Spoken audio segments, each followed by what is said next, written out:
चलिए सभी को good evening all of you जितने भी स्टूडेंट से जुड़े हो वेरी वेरी गुड इवनिंग। और रात के 9 बज गए हैं और करंट अफेयर का जो सेशन मैंने आप लोगों से रोज कहा भी था कि डेली करंट अफेयर चलेगा। करंट अफेयर मेरे पे छोड़ दीजिए कि कैसे पढ़ाना है, किस तरीके से पढ़ाना है। तो उसी सीरीज को हम आगे बढ़ाएंगे। कल भी क्लास हुआ था आप लोगों का, परसों भी हुआ था, और 1 फरवरी का जैसे कल बजट भी पेश हुआ, सभी लोग जानते भी हैं। बजट के बारे में मैंने आप लोगों से चर्चा भी किया था और आने वाले समय में बजट का पूरा क्लास ले लिया जाएगा। तो चलिए आज के जो इम्पोर्टेंट करंट अफेयर है उसी पे हम लोग बात भी कर लेते हैं। तो सभी लोग का टाइम हो चुका है, जल्द से जल्द सभी लोग आइए और आगे हम इसको कंटिन्यू करते हैं। ठीक है, ये अनअकैडमी का ही चैनल है, latest crack UPSC CSC Hindi channel है, यूट्यूब का चैनल है अनअकैडमी का, और इस चैनल पे सभी का स्वागत है। ठीक है, टॉप एजुकेटर मिलेंगे, क्वालिटी कंटेंट मिलेगा, ग्रेट लर्निंग एक्सपीरियंस आपको मिलेगा। तो ये सारी फैसिलिटी जो मिलेगा अनअकैडमी के इस यूट्यूब चैनल पर मिलेगा, latest crack UPSC CSC Hindi channel पे। सभी का स्वागत है इस चैनल पे। रात का वक्त हो चुका है, सभी लोग समय से आ जाइए। तो अच्छी बात है, रोज रात को 9 बजे क्लासेज होंगे आपके। डेली लाइव क्लास मिलेगा, स्ट्रक्चर्ड कोर्स होंगे। जो कोर्स होंगे आपके स्ट्रक्चर फॉर्म में होंगे, मतलब प्रॉपर तरीके से क्लास चलेगा। जैसे मैंने कहा भी था कि हिस्ट्री है तो हिस्ट्री चलेगा, ज्योग्राफी है तो ज्योग्राफी चलेगा। मतलब जैसे ऑफलाइन क्लास चलता है वैसे यहाँ पे ऑनलाइन क्लास आपको देखने को मिलेंगे। लाइव टेस्ट एंड क्विज मिलेगा आपको, और अनलिमिटेड एक्सेस मिलेगा। यानी कि कोई टेंशन नहीं लेना है कि अगर लाइव क्लास नहीं भी कर पाते हैं तो वो लाइव क्लास आपके मोबाइल में स्टोर हो जाता है, और आप कितनी बार भी चाहे उसको अनलिमिटेड एक्सेस के साथ देख सकते हैं, सुन सकते हैं, समझ सकते हैं। तो उसको ध्यान से देखिए आप लोग। ये अनअकैडमी का ऐप है जिसे गूगल के प्ले स्टोर से या एप्पल के प्ले स्टोर से डाउनलोड कर सकते हैं। तो जो लोग डाउनलोड ना किए हो वो लोग डाउनलोड कर लें। ठीक है, अनअकैडमी का ऐप। चलिए और आगे बढ़ते हैं। ये मेरे बारे में है, मैंने बीटेक कंप्यूटर साइंस से किया है, 5 ईयर का टीचिंग एक्सपीरियंस है मेरा। ऑप्शनल सब्जेक्ट मेरा हिस्ट्री है, मैं आप लोग को हिस्ट्री, पॉलिटी और करंट अफेयर पढ़ाऊंगा। और ये टेलीग्राम का लिंक है, इस टेलीग्राम के लिंक से जुड़ जाइएगा। अनअकैडमी प्रिंस जायसवाल के नाम से टेलीग्राम का लिंक है, और जो लिंक है हर स्लाइड पे आपको लेफ्ट साइड में दिखाई भी देगा। तो टेलीग्राम के लिंक से सभी लोग जुड़ जाइएगा। जो भी महत्वपूर्ण इन्फॉर्मेशन मुझे देना होता है मैं इसी टेलीग्राम पे शेयर कर देता हूँ। ठीक है, इसको ध्यान दीजिएगा आप सभी के सभी। एक मिनट रुक जाओ बेटा। चलिए, इंडिया के जितने भी टॉप 100 एजुकेटर हैं यूपीएससी सीएससी के फील्ड के, वो सारे एजुकेटर आपको यहाँ पे देखने को मिल जाएंगे। आप किसी भी टॉप एजुकेटर से क्लास ले सकते हैं। ठीक है, तो जितने भी टॉपर्स हैं सारे टॉपर्स आपको यहाँ पे मिल जाएंगे। मैं भी यूपीएससी सीएससी का ही पढ़ाता हूँ, मुझसे भी क्लास ले सकते हैं आप, किसी से भी क्लास ले सकते हैं।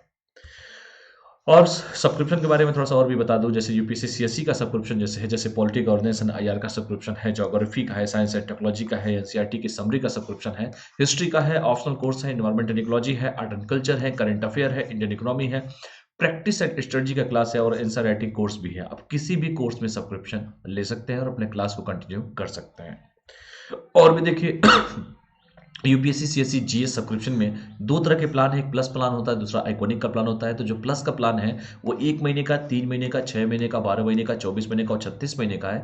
जो 1 ईयर का चार्ज है 49,500 है। ये कोड है, इस कोड का यूज करेंगे PJ01, 10% डिस्काउंट हो जाएगा। 10% डिस्काउंट के बाद जो चार्ज पे करना है 44,550 आपको पे करना होगा। इसमें आपको लाइव क्लास मिलेगा, टेस्ट सीरीज मिलेगा, अनलिमिटेड प्रैक्टिस मिलेगा, स्ट्रक्चर शेड्यूल मिलेगा। तो ये मिलेगा आपके प्लस वाले सब्सक्रिप्शन पे। ठीक है, तो इसको ध्यान दीजिएगा। दूसरा सब्सक्रिप्शन है आइकॉनिक का सब्सक्रिप्शन। 1 महीने का, 2 महीने, 1 साल का, 2 साल का और 3 साल का है। 69,500 फी है। ये कोड है PJ01। अब तो शायद रेट बढ़ भी गया है, जैसा होगा मैं इन्फॉर्म कर दूंगा आप लोगों को। लाइव क्लास है, टेस्ट सीरीज है, अनलिमिटेड प्रैक्टिस है, स्ट्रक्चर शेड्यूल है, पर्सनल कोच भी मिलेंगे। जैसे ये तो प्लस वाले मिलेंगे ही मिलेंगे आपको, पर्सनल कोच भी आइकॉनिक में आपको मिलेगा। डेली बेंच क्वेश्चन प्रैक्टिस मिलेगा, स्टडी प्लानर होंगे, और पर्सनली आपको फीडबैक देंगे भी। ये वैकल्पिक विषय का है। वैकल्पिक विषय का चुनाव बहुत इंपॉर्टेंट होता है, सभी लोग जानते भी होंगे। तो ये वैकल्पिक विषय का है, सभी लोग समय से आइए जल्द से जल्द। तब तक अनअकैडमी के बारे में बता दूं। 1 महीने का, 6 महीने का, 12 महीने का, 24 महीने का और 36 महीने का। जो भी मेरे प्रीवियस वीडियो है जाके पहले उसको देखिएगा। मैंने स्ट्रेटजी पे भी क्लास लिया हुआ है, अनअकैडमी का लिंक मैंने दे दिया है टेलीग्राम का आप लोगों को। तो स्ट्रेटजी का भी देख लीजिएगा, रणनीति क्या सही अप्रोचेज होनी चाहिए तैयारी के। तो 1 साल का है, 27,500 है। ये कोड यूज करेंगे PJ01, 10% डिस्काउंट हो जाएगा। 10% डिस्काउंट के बाद जो चार्ज पे करना है 24,750 आपको पे करना होगा। और भी देखिए, अनअकैडमी ने कई सारे बैचेज स्टार्ट किए हैं 2021, 22 और 23 के लिए। 25 जनवरी को बैच स्टार्ट हो चुका है। तो जिनको भी देखो इस साल पेपर देना हो 2021 में, तो 11 जून को आपका पेपर है, सभी लोग जानते भी हैं। 11 जून को 2021 का प्रीलिम्स है। ये बड़ा ही यादगार दिन होगा। ठीक है, तो पेपर है, गर्मी का दिन होगा, तो जाड़े का दिन तो वैसे भी धीरे धीरे अब जा ही रहा है। फरवरी आ चुका है, आज 2 फरवरी है, और 11 जनवरी को पेपर है। तो आप लोग खुद अपना समय देख लीजिए कि कितना समय आप लोग को बचा हुआ है। क्योंकि जो लोग इस साल का प्रीलिम्स दे रहे हैं, पहली बार जो तैयारी कर रहे हैं वो भी बच्चे रहेंगे, जो इंटरव्यू तक पहुंचे हैं जिनका नहीं हुआ वो भी बच्चे रहेंगे, जो मेंस लगातार दे रहे हैं वो भी बच्चे होंगे, और जो पहले से प्रीलिम्स कई बार देते रहे होंगे वो भी होंगे। मतलब आपके कंपटीटर सोच लो कितने हैं। समय बचा हुआ है, अभी भी समय है। अगर शिद्दत से, ईमानदारी से तैयारी अगर आप कर लेते हैं तो आपका सिलेक्शन 100% होगा। और अनअकैडमी बहुत सारे बैचेज भी स्टार्ट कर चुका है। मैंने बताया भी है कि 25 जनवरी से बैचेज स्टार्ट हो चुके हैं। तो एक बार कम से कम आप लोग को ये तो पता चलेगा कि वाकई में क्वेश्चन आते कहाँ से हैं। इसलिए एक बार अपने सिलेबस को ध्यान से देखिए, फिर उसके बाद तैयारी में लग जाइए। समय कम है, काम ज़्यादा है। कम का मतलब इतना भी कम नहीं है, लेकिन अगर सही से तैयारी की जाए, सही से पढ़ाई की जाए, सही रणनीति को किया जाए, तो आप परीक्षा को क्वालिफाई कर सकते हैं। तो 21 का है, 22 का है और 23 का है। 25 जनवरी को बैचेज है। तो देख लीजिए 25 जनवरी का बहुत सारे बैच आए हैं, आप किसी भी बैच में एनरोल करा सकते हैं। ये 2021 के लिए है, ये 2022 के लिए है। कहीं पर भी ये कोड यूज किया जा सकता है, PJ01। ठीक है, तो सब्सक्रिप्शन कहीं से भी ले सकते हैं आप। कोड यूज करेंगे तो ये यूज कर सकते हैं, 10% डिस्काउंट हो जाएगा। ये 1 ईयर का कंप्लीट बैच है, GS का 2022 के लिए है। देखिए, तो अगर 2022 में जिसको पेपर देना है तो निश्चिंत रहे, आराम से तैयारी करता रहे, कोई दिक्कत नहीं है। जिनको 2023 का बैच ज्वाइन करना है वो भी देखिए 25 जनवरी को बैच आए हैं। और जिनको एनसीईआरटी का बैच ज्वाइन करना है, क्योंकि एनसीईआरटी बेसिक होता है, वो भी इंपॉर्टेंट होता है एनसीईआरटी पढ़ना, क्योंकि आप जानते भी हैं कि बेस होता है। क्योंकि बचपन में भी आप लोगों ने एनसीईआरटी पढ़ा होगा, लेकिन अगर सही से पढ़ा होता तो ये पढ़ना नहीं पड़ता। क्योंकि यूपीएससी सिर्फ और सिर्फ सिंपल ग्रेजुएशन मांगता है, बाकी कुछ नहीं मांगता है। वो उसका सीधे कहना है कि सिंपल ग्रेजुएशन है तो आप संघ लोक सेवा आयोग की परीक्षा दे सकते हैं। तो देख लीजिएगा बैच। तो चलिए आज का पहला जो टॉपिक है, सभी लोग आ जाइए जल्द से जल्द। ठीक है, तो पहला जो आज का टॉपिक होगा, पीएम मोदी जी करेंगे चौरी चौरा शताब्दी समारोह का उद्घाटन। चौरी चौरा के बारे में सभी लोग जानते भी हैं। कोई किसी को पता हो कि चौरी चौरा, ये क्वेश्चन आया भी था कि चौरी चौरा किस जनपद में पड़ता है। एक बार RO ARO का पेपर हुआ था यूपी में, और उसमें ये क्वेश्चन पूछ दिया गया था कि चौरी चौरा किस जनपद में पड़ता है। ठीक है, तो उसमें ऑप्शन गोरखपुर भी दिया था, ऑप्शन देवरिया भी दिया था। लड़के कंफ्यूज हो गए थे। इसलिए छोटी छोटी मगर मोटी बातें, लेकिन आपको ध्यान देना चाहिए। चौरी चौरा वैसे भी बहुत ही अच्छी जगह है। चौरी चौरा आपको पता भी है कि चौरी चौरा कांड भी हुआ था। कमेंट करके कोई बता सकता है कि कांड कब हुआ था, चौरी चौरा हत्याकांड, जिसमें पुलिस थाने पर बगावती भीड़ ने जाके थाने को जला दिया था। 22 पुलिसकर्मी उसमें जल गए थे और गांधी जी को आंदोलन वापस लेना पड़ा, जिसे चौरी चौरा हत्याकांड के नाम से जानते हैं। ठीक है, चौरी चौरा 4 फरवरी 1922 को यह घटना हुई थी। कहीं 5 फरवरी भी दिखाई देता है आप लोग को। तो ये पेपर में लगातार चौरी चौरा हत्याकांड पूछता भी है। और मोदी जी करेंगे शताब्दी समारोह का उद्घाटन, क्योंकि 1922 में हुआ था, आप सभी जानते भी हैं। तो 21-22 अब आ ही चुका है, तो 2021 में करेंगे मोदी जी। तो इसके बारे में थोड़ा सा हम लोग देख लेते हैं। ठीक है, आगे बढ़ते हैं। चलिए, किस जिले में पड़ता है, ठीक, कमेंट करके बताइए आप लोग। चौरी चौरा के शताब्दी समारोह का उद्घाटन 4 फरवरी 2021 को प्रधानमंत्री श्री नरेंद्र मोदी जी द्वारा किया जाएगा। और यह उद्घाटन वर्चुअली किया जाएगा, वर्चुअल तरीके से किया जाएगा। ऐसा नहीं है कि मोदी जी वहां पे आएंगे। तो ये उद्घाटन किया जाएगा प्रधानमंत्री श्री नरेंद्र मोदी के द्वारा 4 फरवरी। अब 4 फरवरी परसों, यानी कि आज 2 फरवरी है, कल नहीं परसों। तो 4 फरवरी को 2021 को ही प्रधानमंत्री नरेंद्र मोदी जी द्वारा किया जाएगा। यह उद्घाटन वर्चुअल तरीके से किया जाएगा। चौरी चौरा देखो कहां पर है, ये पेपर में मैंने कहा भी है कि एक बार समीक्षा अधिकारी के पेपर में पूछ दिया था कि चौरी चौरा किस जनपद में पड़ता है। तो चौरी चौरा उत्तर प्रदेश के गोरखपुर जिले के पास स्थित एक शहर है, एक टाउन एरिया है चौरी चौरा। और यहाँ ऐतिहासिक चौरी चौरा की घटना हुई। और ये घटना यही हुई थी कि जब भीड़ आक्रामक हो गई, तो उसके बाद देखिए मैं बता भी दे रहा था चौरी चौरा घटना के बारे में कि चौरी चौरा की घटना 4 फरवरी 1922 को असहयोग आंदोलन के दौरान चौरी चौरा शहर में हुई थी। जब असहयोग आंदोलन चल रहा था, गांधी जी असहयोग आंदोलन को लेकर चल रहे थे। तो आपको सभी को पता होगा कि जब असहयोग आंदोलन चल रहा था, आंदोलन अपने चरम सीमा पर था, चौरी चौरा हत्याकांड जब होता है, इसमें यह होता है कि जब उग्र भीड़ जाती है और थाने को जला दिया जाता है। वहां पे जो चौरी चौरा में थाना जो था उसको जला दिया गया था, जिस थाने में 22 पुलिसकर्मी को जल के डेथ हो गई थी। और गांधी जी ने अपने आंदोलन वापस कर लिया। कहा कि अभी लोग अभी समझ नहीं पाए हैं कि वाकई में आंदोलन का मतलब क्या होता है। ठीक है, तो कई लोगों ने विरोध भी किया, गांधी जी को हो किया गया है, आंदोलन चरम सीमा पर गांधी जी ऐसी बात कर रहे हैं। और वही गांधी जी से मैं बार बार आप लोगों से कहता हूं कि जब भारत छोड़ो आंदोलन की बात आती है तो गांधी जी कहते हैं करो या मरो। पढ़ा चुका हूं ये सब चीजें। तो इस दिन आंदोलन के प्रदर्शनकारियों का एक बड़ा समूह पुलिस के साथ भिड़ गया था। और इसीलिए आज भी शहीद स्मारक भी है चौरी चौरा में, सब लोग जानते भी होंगे। टाउन एरिया है चौरी चौरा, विधानसभा भी है चौरी चौरा। और चौरी चौरा गोरखपुर जिले में पड़ता भी है, गोरखपुर जिला है उसके अंदर का चौरी चौरा भी आता है। तो इसको ध्यान से पढ़िएगा। ये मोदी जी है, देखिए शहीद स्मारक चौरी चौरा का है। ठीक है, आज भी है। इसके परिणाम स्वरूप कुछ प्रदर्शनकारियों ने पुलिस स्टेशन पर हमला कर दिया और वहां आग लगा दी। जब पुलिस स्टेशन पर हमला होगा फिर आग लगेगी तो कहीं ना कहीं कुछ होना तो लाजमी है। और इस घटना में 22 पुलिसकर्मी और 3 नागरिकों की मौत हो गई थी। अब बताओ आंदोलन कितना उग्र होगा, वो भी पुलिस थाने को जला दिया गया था। ठीक है, तो ये देख लीजिएगा कि इसके परिणाम स्वरूप यही हुआ कि कुछ प्रदर्शनकारियों द्वारा ऐसा कृत्य किया गया था। और इस हिंसा के कारण महात्मा गांधी ने 12 फरवरी 1922 को असहयोग आंदोलन को रोक दिया था। और उन्होंने एक नारा भी दिया था कि देखो भाई, अभी लोग समझ नहीं पाए हैं कि वाकई में शासन का मतलब क्या होता है या स्वतंत्रता का मतलब क्या होता है या आज़ादी कैसे पाई जाती है। हिंसक आंदोलन का हमेशा वो विरोध करते थे। और सभी लोगों ने कहा भी उस समय कि गांधी जी को ऐसा क्या हो गया भाई, आंदोलन क्यों वापस ले रहे हैं, चरम सीमा पे आंदोलन चल रहा है और आप कह रहे हैं आंदोलन वापस ले लें। तो इस हिंसा के कारण महात्मा गांधी ने 12 फरवरी को असहयोग आंदोलन को स्थगित कर दिया, असहयोग आंदोलन को रोक दिया। और गौरतलब है कि पूर्ण स्वराज और स्वशासन प्राप्ति करने के लिए 4 सितंबर 1920 को गांधी जी ने असहयोग आंदोलन शुरू किया था। तो पेपर में लगातार ये क्वेश्चन पूछा जाता है कि असहयोग आंदोलन कब शुरू किया गया था, क्योंकि गांधी जी चाहते थे कि लोग पूर्ण स्वराज के मतलब को समझे और स्वशासन मतलब खुद का क्या शासन होता है इसके बारे में लोग अच्छे से पहले समझे।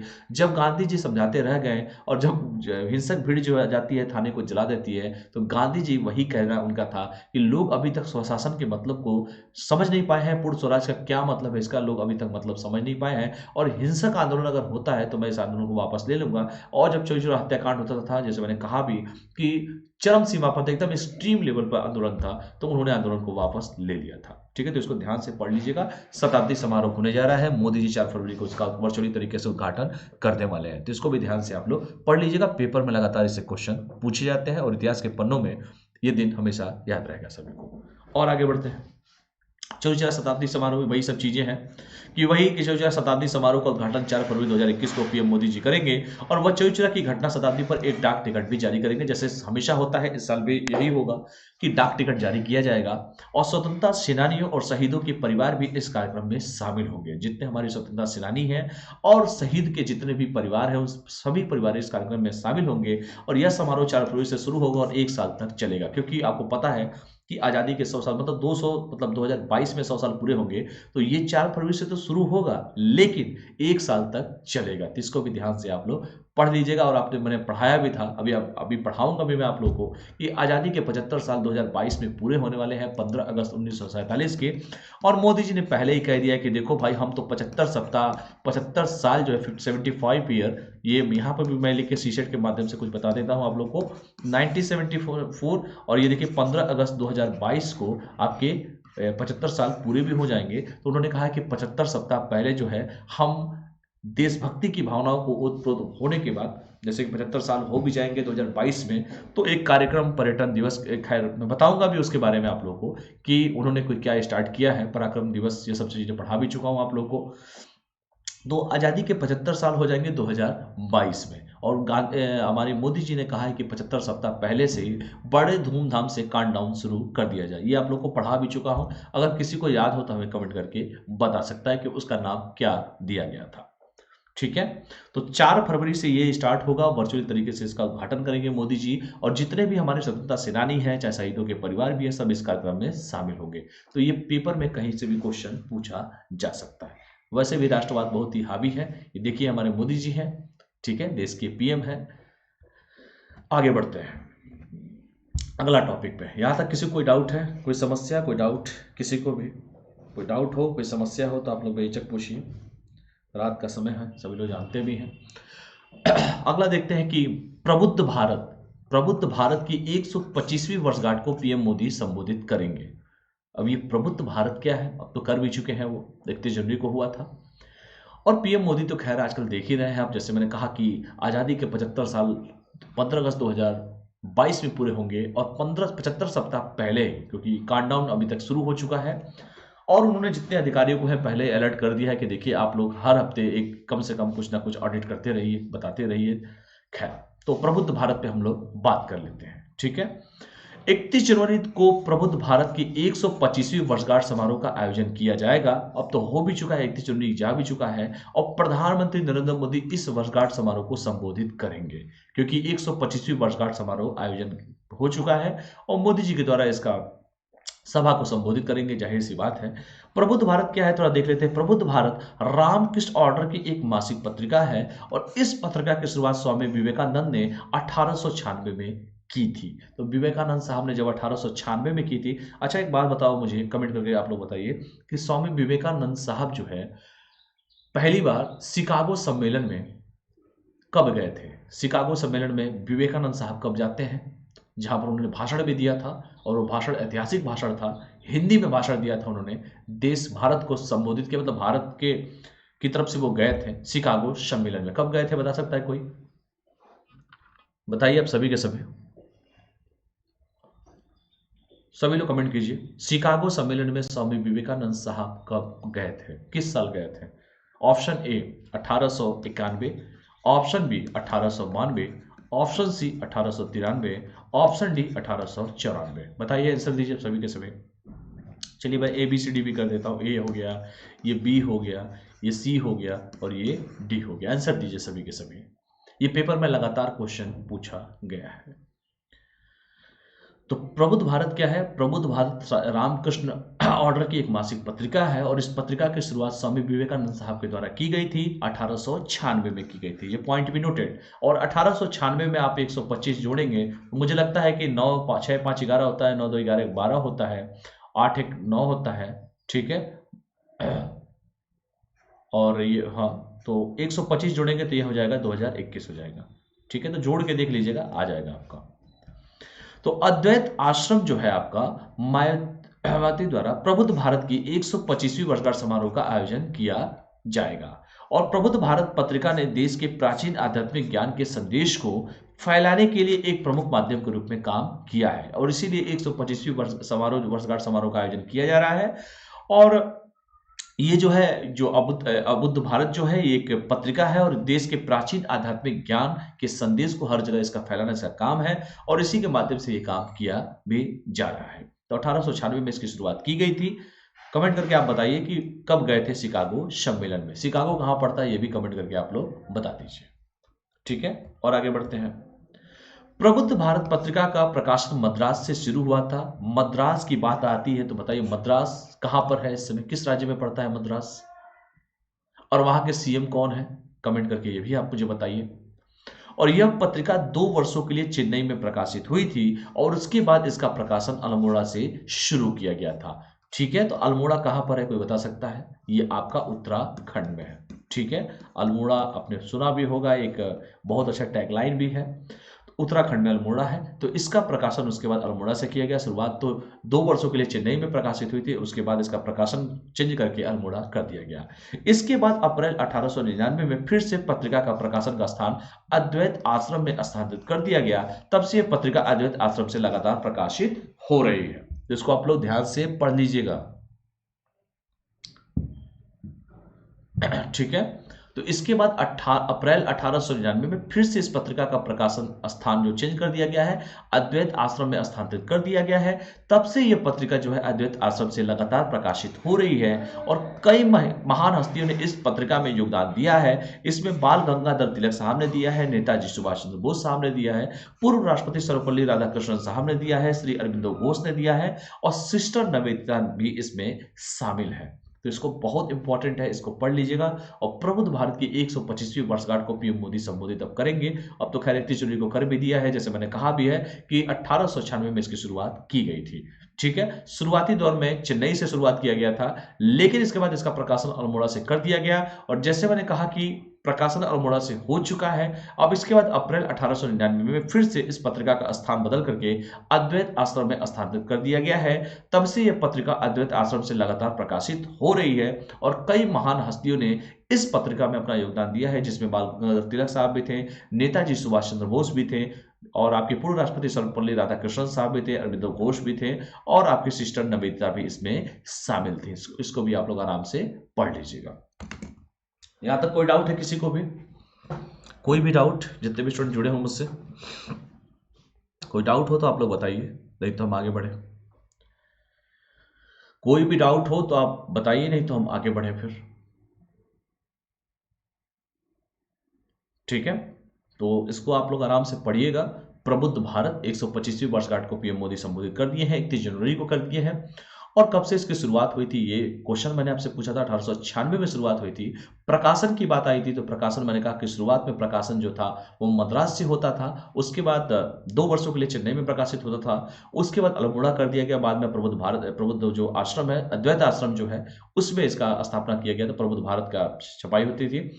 और तब से यह पत्रिका जो है अद्वैत आश्रम से लगातार प्रकाशित हो रही है। इसमें बहुत सारे लोगों ने योगदान भी दिया था, जैसे सुभाष चंद्र बोस साहब हैं, बाल गंगाधर तिलक, जिसके बारे में कल मैंने जिक्र भी किया था, लाल बाल पाल, लाला लाजपत राय, बाल गंगाधर तिलक और बिपिन चंद्र पाल। बाल गंगाधर तिलक के बारे में मैंने ये भी बताया था। गणेश जी शिवाजी महोत्सव को भी इन्होंने शुरुआत किया था, महाराष्ट्र से ये आते थे। लाला लाजपत राय पंजाब से आते हैं, जिन्हें पंजाब केसरी कहा था। और बिपिन चंद्र पाल साहब वो आते थे कलकत्ता से, सबको पता चुका हूँ इसके बारे में। ठीक है, तो इसको ध्यान से आप लोग पढ़ लीजिएगा, हो सकता है पेपर में आप लोग से पूछा जाए, नहीं तो आपकी हिस्ट्री के बिहार से भारतीय राष्ट्रीय आंदोलन जो है उसके भी हिसाब से क्वेश्चन पूछा जा सकता है। और भी देखिए क्या क्या है। अद्वैत आश्रम अपनी वेबसाइट पर ऑनलाइन मोड में संपूर्ण प्रबुद्ध भारत संग्रह लाने की दिशा में भी काम कर रहा है। ठीक है, कौन कर रहा है? अद्वैत आश्रम। अद्वैत आश्रम क्या है? अद्वैत आश्रम मायावती की स्थापना वर्ष 1899 में रामकृष्ण मठ की एक शाखा के रूप में की गई थी और यह उत्तराखंड में स्थित है। तो आप मुझे बताइए कि वर्तमान में उत्तराखंड की राजधानी क्या है और उत्तराखंड जो राज्य है कब अस्तित्व में आया था, यानी कि उत्तर प्रदेश से जब उत्तराखंड को विभाजित किया गया था, किस साल किया गया था?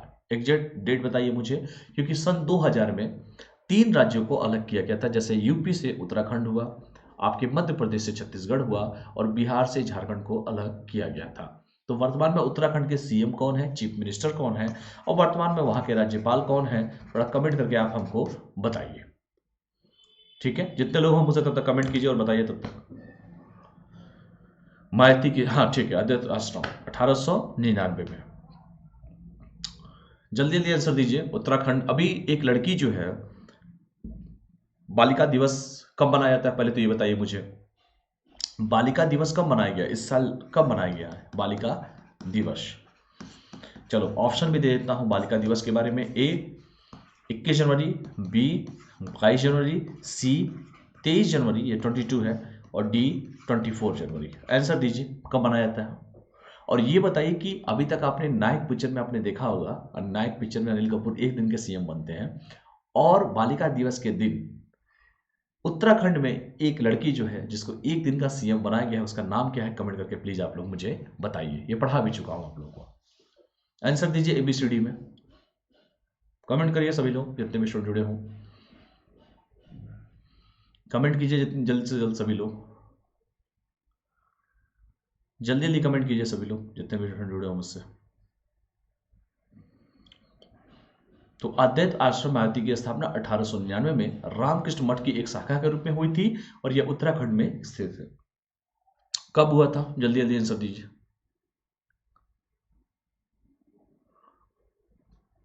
चलिए, तो प्रबुद्ध भारत। और भी देखिए, अगला जो है भारत पर्व इसके बारे में हम लोग थोड़ा सा पढ़ लेते हैं। कोई कमेंट करेगा? जल्दी जल्दी बताइए आप। चलिए, तो तीसरा टॉपिक आज का है इंपॉर्टेंट आपका, भारत पर्व 2021 जो है, सॉरी 21 जो है शुरू हुआ है।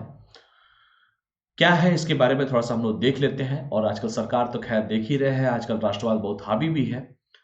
और जैसे मैंने अभी आप लोगों को पढ़ाया चौचुरा हत्याकांड के बारे में, चौचुरा के बारे में पढ़ाया मैंने, चौचुरा कहाँ पड़ता है, किस जिले में पड़ता है, क्या हुआ था, कौन सी घटनाएं हुई थी। और जैसे मैंने कहा कि 100 साल पूरे होने वाले हैं, वर्चुअली तरीके से किया जाएगा शुभारंभ, उसका मोदी जी के द्वारा किया जाएगा, 4 फरवरी को किया जाएगा और 1 साल तक ये कार्यक्रम चलता रहेगा। सब पढ़ा चुका हूं अभी आपको। अगला जो टॉपिक मैं चूज किया हूं, भारत पर्व 2021 शुरू हुआ है, 26 जनवरी को शुरू हुआ है। 26 जनवरी क्यों बनाया जाता है, क्यों गणतंत्र दिवस कहा जाता है 26 जनवरी को, 1950 से ही क्यों बनाया गया, क्या हुआ क्या नहीं हुआ, सब पढ़ा चुका हूं आप लोगों को।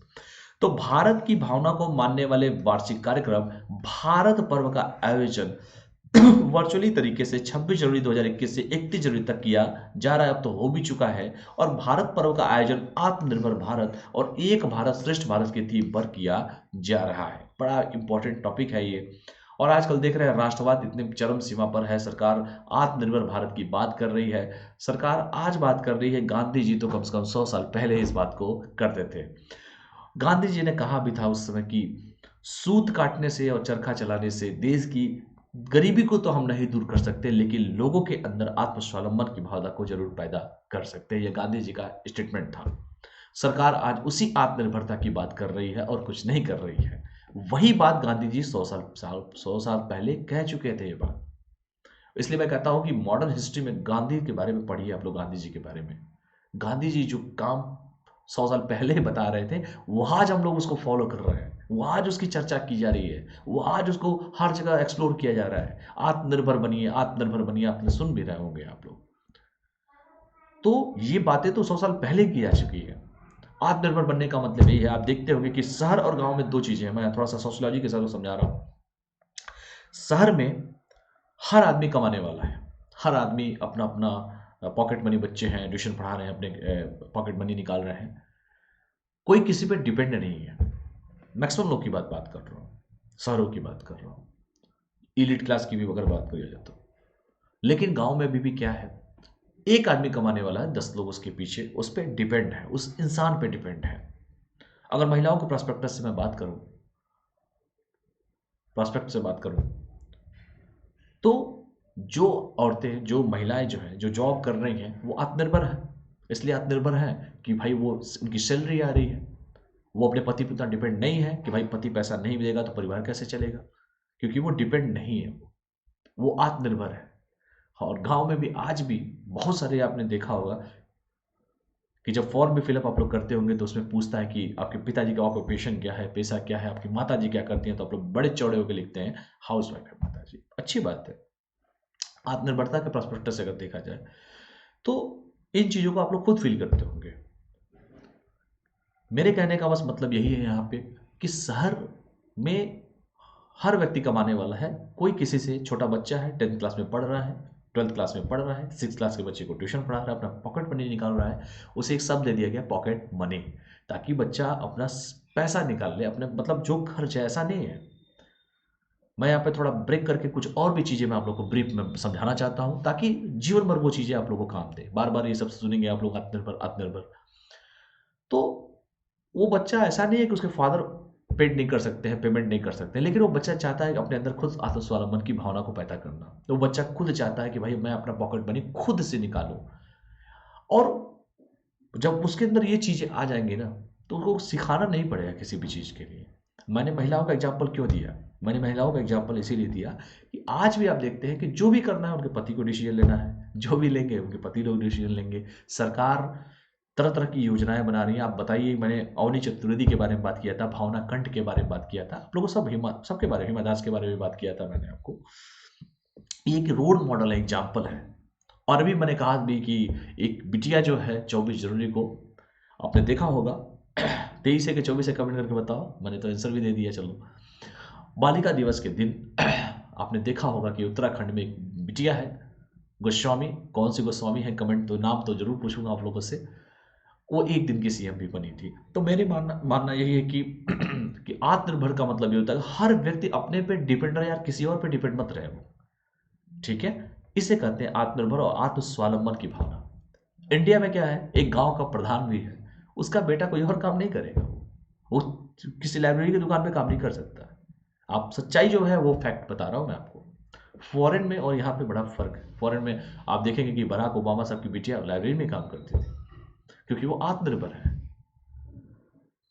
ठीक है। तो मैं ये नहीं कह रहा हूँ कि यहाँ की टेंडेंसी और वहाँ की टेंडेंसी गलत है। मैं ये कहना चाहता हूँ कि आत्मनिर्भर होना बहुत जरूरी है। आने वाले समय में 10 साल, 20 साल, 25 साल, हर व्यक्ति जब इसके आदी हो जाएगा, तो जाहिर सी बात है हर आदमी सोचेगा भाई क्या करे। यही आत्मनिर्भरता जो गांधी जी 100 साल पहले वो समय चिल्ला चिल्ला के कहते थे कि कुटीर उद्योग होने चाहिए।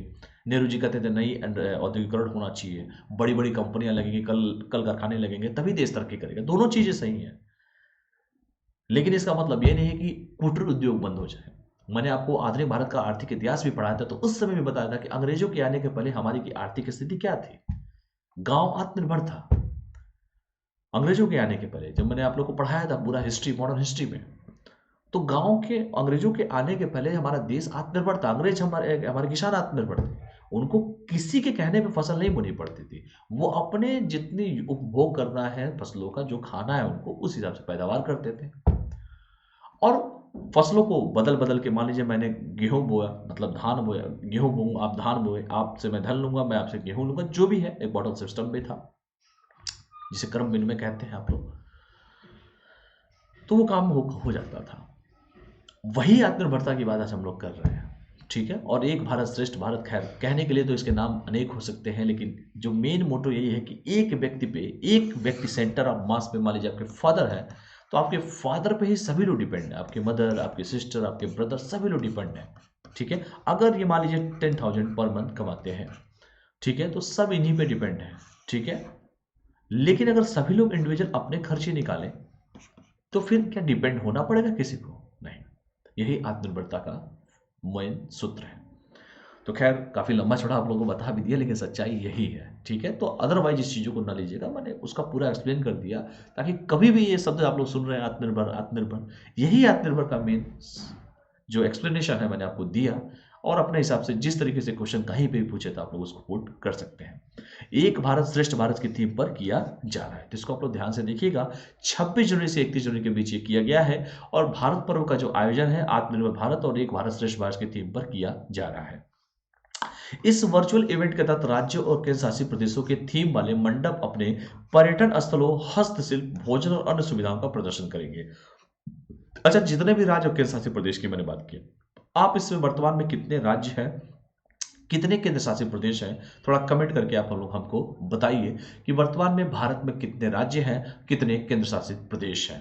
और जितने भी राज्य और जितने भी केंद्र शासित प्रदेश हैं, उन सभी जगह के जो भी बेस्ट टू बेस्ट जो भी चीज़ें होंगी, जैसे पर्यटन स्थल है, हस्तशिल्प है, भोजन और अन्य सुविधाओं का उनके द्वारा प्रदर्शन किया जाएगा। और इसका उद्घाटन जो करेंगे लोकसभा अध्यक्ष ओम बिरला साहब के द्वारा किया जाएगा।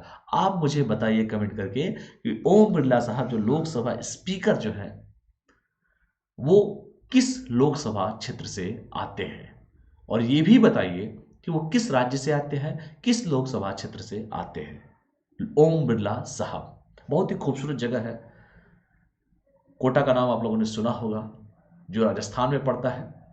तो राजस्थान के कोटा के लोकसभा संसदीय क्षेत्र से ओम बिरला साहब आते हैं, और जो वर्तमान में हमारे लोकसभा स्पीकर हैं। इसके पहले सुमित्रा महाजन जी थी, जो अब इनके पहले थी, वो इंदौर से आती थी। लगातार एक रिकॉर्ड है उनके नाम पे चुनाव जीतने का भी। खैर, तो इसको भी ध्यान से आप लोग पढ़ लीजिएगा, ये भी पेपर में पूछा गया है क्वेश्चन स्टेट पीसीएस में, कि लोकसभा स्पीकर ओम बिरला किस लोकसभा क्षेत्र से आते हैं, ठीक है। और भी देखिए, भारत पर्व, लोकसभा स्पीकर। भारत पर्व किसके द्वारा, पहले तो ये ध्यान दीजिएगा कि पर्यटन मंत्रालय द्वारा हर साल भारत पर्व का आयोजन किया जाता है। तो ये बताइए कि पर्यटन मंत्रालय के मंत्री जी कौन है, कौन है मंत्री जी, पर्यटन मंत्री कौन है इस समय? आंसर दीजिए कमेंट करके आप सभी के सभी, क्योंकि मैं आप लोगों से चाहता हूं संवाद करना। कमेंट के माध्यम से ही संवाद कीजिए आप लोग मुझसे। पर्यटन मंत्री कौन है आप लोग? और जितने क्वेश्चन बीच बीच में पूछूंगा, आप मेरे पे छोड़ दीजिए करंट अफेयर कैसे पढ़ाना है। करंट के साथ साथ मैं जितने भी टॉपिक है, चाहे कोई भी टॉपिक होगा, हिस्ट्री होगा, जो भी होगा, पॉलिटी होगा, इकोनॉमिक्स होगा, एनवायरमेंट एंड इकोलॉजी, ज्योग्राफी, जो भी होगा, मैं सारे का करंट आपको दे दूंगा। ट्रस्ट में, भरोसा रखिए अपने पे। बाकी जो पढ़ते पढ़ते रहिए आप लोग, उसका टेंशन मत लीजिए। लेकिन हाँ, पेपर में जैसे मैंने अपने रणनीति पे भी चर्चा किया था कि जो भी पढ़ाऊंगा अप टू डेट पढ़ाऊंगा। अभी हिस्ट्री का समय है, चौरा का भी बारे आया, तो उसके बारे में मैंने थोड़ा सा जिक्र किया। जो लोग पढ़े होंगे उनको तो पता होगा बात को, जो नहीं पढ़े हैं उनको भी मैंने उतना दे दिया है कि ताकि उन चीज़ों को वो लोग समझ सके कि आखिर पिक्चर के बीच का एपिसोड क्या था। क्योंकि पूरी पिक्चर बताना और बीच का एपिसोड बताना थोड़ा सा कठिन हो जाता है। लेकिन जो लोग पिक्चर नहीं देखे हैं, पूरा जैसे मैंने मॉडर्न हिस्ट्री नहीं पढ़े हैं, उनको भी कम से कम ये पता चल गया कि भाई चौरा में आखिर हुआ क्या था, क्या शहीद स्मारक, क्या सर बता रहे हैं, इसके बारे में मैंने पूरा डिटेल उसमें बताने की कोशिश किया। बाकी किस मंत्रालय के अंतर्गत है, कौन मिनिस्टर है, जो जो क्वेश्चन मैं बीच बीच में पूछूंगा वो कॉपी पे लिखते चले जाइएगा। आप यकीन मानिए 1 महीना 2 महीना मेरे साथ जुड़े रहिए, कमेंट करते रहिए आप लोग, डरिए मत। क्योंकि यहाँ पे कोई पनिशमेंट मैं नहीं दे रहा हूँ आप लोगों को। पनिशमेंट इसलिए नहीं दे रहा हूँ कि भाई ऐसा तो है नहीं कि ऑफलाइन टाइप का है कि भाई आपकी बेइज्जती हो जाएगी, कोई देख लेगा, कोई गर्ल्स देख लेगी, कोई बॉयज देख लीजिएगा, बेइज्जती होगी। यहाँ तो आप लोग, भाई एक ऑनलाइन प्लेटफॉर्म है, वर्चुअल तरीके से हम लोग एक दूसरे से जुड़े हैं। लेकिन मैं चाहता हूं कि दोनों तरफ से काम हो, एक तरफ से ना हो कि सिर्फ मैं मन की बात करता रहूं और मन की बात किसी की ना सुनूं। मैं चाहता हूं कि मन की बात भी करूं, आपसे भी संवाद करूं, आपसे भी बात करूं, आप हमसे क्वेश्चन पूछिए। ये दोनों तरफ से इंपॉर्टेंट भी रहेगा। तरीका कोई भी हो, बस होना चाहिए, ये इंपॉर्टेंट है। ठीक है, कुछ लिमिटेशन है, कुछ रिस्ट्रिक्शन होते हैं चीज़ें, इसलिए चीज़ें पूरी नहीं कही जा सकती हैं, इसलिए इस बात को समझने की आप लोग कोशिश कीजिए। और जो जो क्वेश्चन पूछूंगा आप यकीन मानिए उस क्वेश्चन को लिखते चले जाइए, ये हमारा पर्सनल अनुभव मैं बता रहा हूँ आपको। दुनिया की हर परीक्षा में जो भी पेपर आएंगे करंट अफेयर के या कोई भी क्वेश्चन आएंगे, अगर परीक्षा आप उठा के देख लीजिएगा, अभी यूपी सचिवालय का पेपर हुआ है, इसके पहले बिहार पीसीएस का पेपर हुआ था, यूपी पीसीएस के पेपर्स हुए थे, हर जगह के पेपर, आप पेपर उठा के प्रीवियस ईयर का देखा करो, क्या सर जो पढ़ा रहे हैं, मैं जो पढ़ा रहा हूँ, क्या क्वेश्चन आ रहे हैं कि नहीं आ रहे हैं। ठीक है, और मेरे ऊपर छोड़ दीजिए कैसे क्या करना है, वो मैं अच्छे तरीके से कर लेता हूँ। ठीक है, भरोसा रखिए किसी पे भी।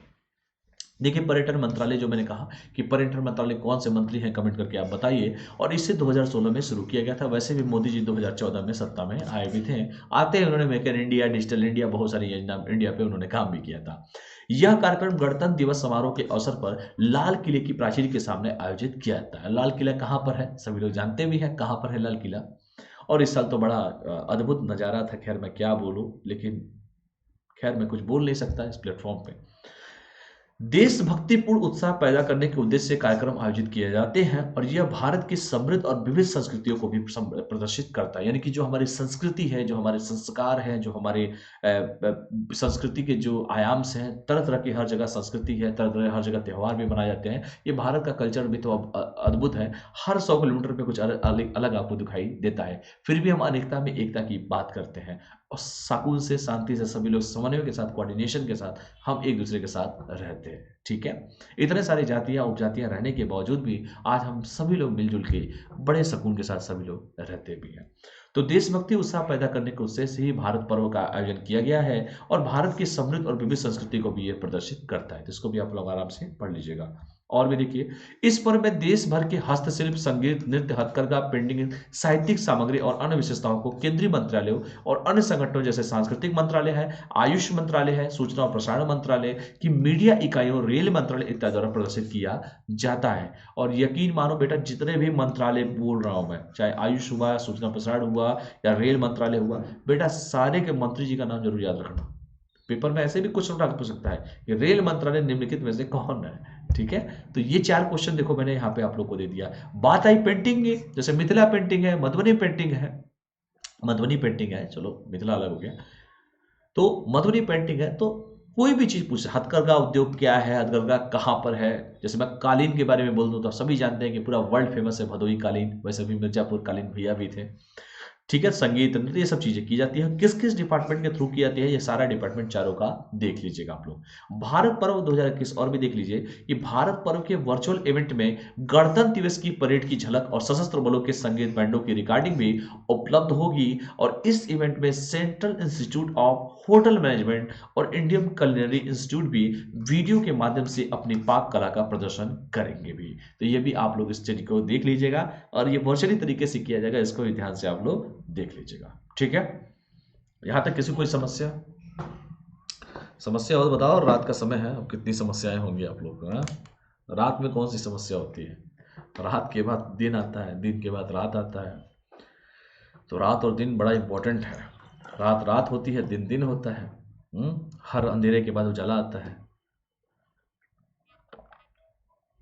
क्यों? अंधेरे के बाद उजाला ही तो आता है, तो उजाले के बाद क्या आता है? चलो कोई नहीं, आप लोग आराम से पढ़ते रहिए, मस्ती के साथ पढ़िए, एकदम लोड लेके नहीं पढ़ना है। यूपीएससी की तैयारी में एक चीज़ याद रखना कि लोड नहीं लेना है। पहली बात, एक ही सूत्र मैंने बताया आपको, पेशेंस, धैर्य, और लगे रहिएगा, हटिएगा मत, एकदम लगे रहो। लगोगे तो कहीं ना कहीं सिलेक्शन आप लोगों का होगा। जो हट जाएगा पीछे, खत्म है उसी दिन, क्योंकि आपके आगे न जाने कितने सूरवीर योद्धा लगे हुए हैं आप लोगों के सामने। आप धीरे धीरे चलिए, कछुए की चाल ही चलिए, लेकिन सही तरीके से चलिए, और धीरे धीरे बूंद बूंद से ही घड़ा बढ़ता है। सभी लोग बचपन में आप लोगों को बताएंगे भी होंगे, ये तो सभी जानते भी हैं। और क्वेश्चंस को लिखते रहो। जैसे शिकागो का क्वेश्चन पूछा हूँ, जैसे मैंने उसका गोस्वामी का मैंने क्वेश्चन पूछा था आप लोगों से, या जितने भी क्वेश्चंस मैंने आपसे पूछे, जितने भी डिपार्टमेंट्स के बारे में आप लोगों से मैंने पूछा, बेटा लिखते चलो कॉपी पे। जैसे नहीं है कि आप उसको छोड़ सकते हैं। आप अल्मोड़ा कहाँ पर है, ये भी पूछा गया है क्वेश्चन में। ठीक है, तो ध्यान से पढ़िएगा आप लोग। चलिए आगे बढ़ता हूँ। और भी राजस्थान ने नई यम सेंड पॉलिसी 2020 जारी की है। थोड़ा सा इसके बारे में हम लोग चर्चा कर लेते हैं। पहली बात कि राजस्थान कहाँ पर है, ये हमको बताइए कोई कि राजस्थान के वर्तमान में सीएम कौन है और वहाँ के राज्यपाल कौन है। चलिए आंसर दीजिए सभी के सभी। सीएम कौन है और वहाँ के राज्यपाल कौन है। राज्यपाल को गवर्नर कहते हैं। वो भी यम सेंड पॉलिसी 2020 आखिर है क्या, इसके बारे में थोड़ा सा हम लोग चर्चा कर लेते हैं। जल्दी जल्दी आंसर दो बेटा।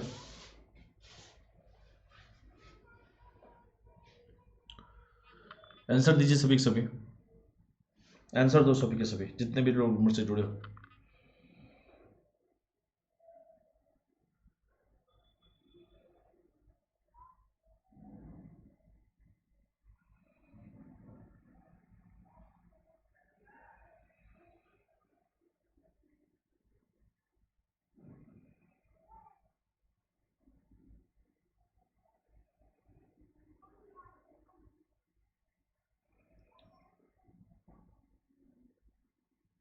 आंसर दीजिए सभी सभी।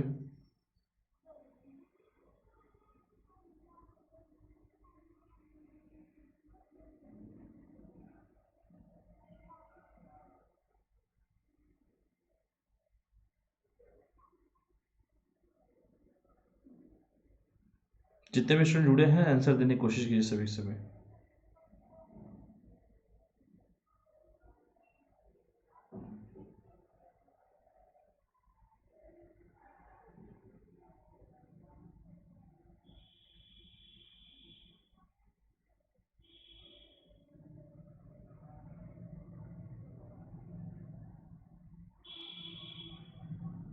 ठीक है, तो राजस्थान ने नई यम सेंड पॉलिसी जारी की है, 2020 जारी किया है। उसके बारे में हम लोग थोड़ा सा चर्चा कर लेते हैं।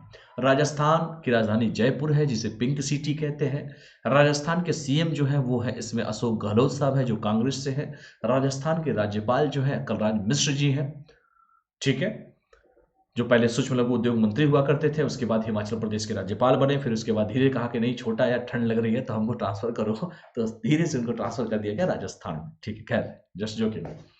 तो राजस्थान के मुख्यमंत्री अशोक गहलोत ने राजस्थान की नई यम सेंड पॉलिसी 2020 जारी की है, जिसमें निर्माण कार्य के लिए आवश्यक रेत की मात्रा को पूरा करने के लिए सरकार की प्रतिबद्धता दिखाया गया है इसमें। ठीक है, क्योंकि रेत की मात्रा को पूरा भी करना था, इसीलिए सरकार ने इसकी प्रतिबद्धता इसके प्रति दिखाया है। और यम सेंड जो पॉलिसी है, जो रेत होता है, उसकी पॉलिसी 2020 जारी किया गया है। यम सेंड पॉलिसी आखिर है क्या, रेत मिलता क्या है, नदियों से ही मिलता और कहां मिलेगा।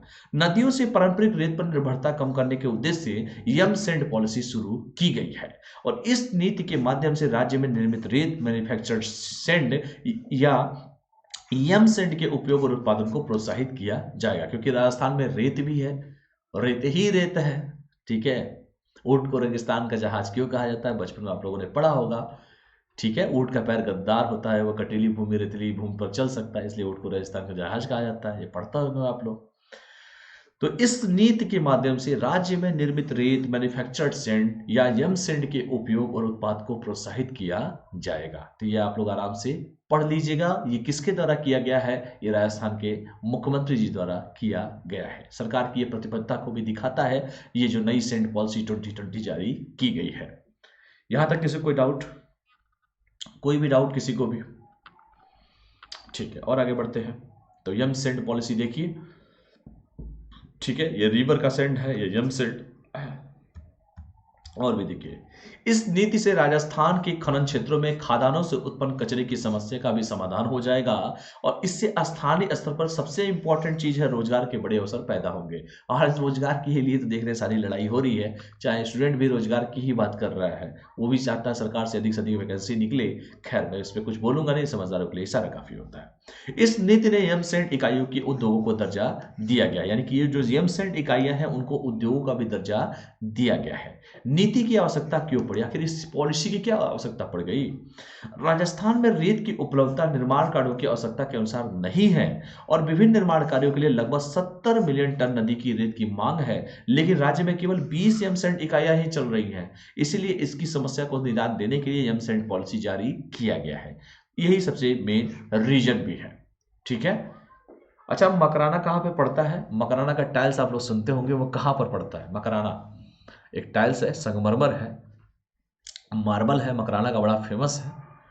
कहाँ पर है ये मकराना, कोई बता सकता है? आखिर मकराना क्या है आखिर? चलिए, राजस्थान में पड़ता है। Very good. क्या है? गांव है, शहर है, कुछ तो होगा। कमेंट करके आप लोग बताइएगा। तो नीति की आवश्यकता यही है कि राजस्थान में रेत की उपलब्धता निर्माण कार्यों की आवश्यकता के अनुसार नहीं है और विभिन्न निर्माण कार्यों के लिए लगभग 70 मिलियन टन नदी की रेत की मांग है, लेकिन राज्य में केवल 20 एम सैंड इकाइयां ही चल रही हैं। तो ये बड़ा इंपॉर्टेंट रहता है, इसको आप लोग आराम से पढ़िएगा। ये 20 इकाइयां हर दिन 20,000 टन एम सैंड का उत्पादन करती हैं और अब यह नई एम सैंड नीति इसे बजरी के दीर्घकालिक विकल्प के रूप में बढ़ावा देंगी और इससे नई खनन इकाइयों की स्थापना में मदद करेंगी।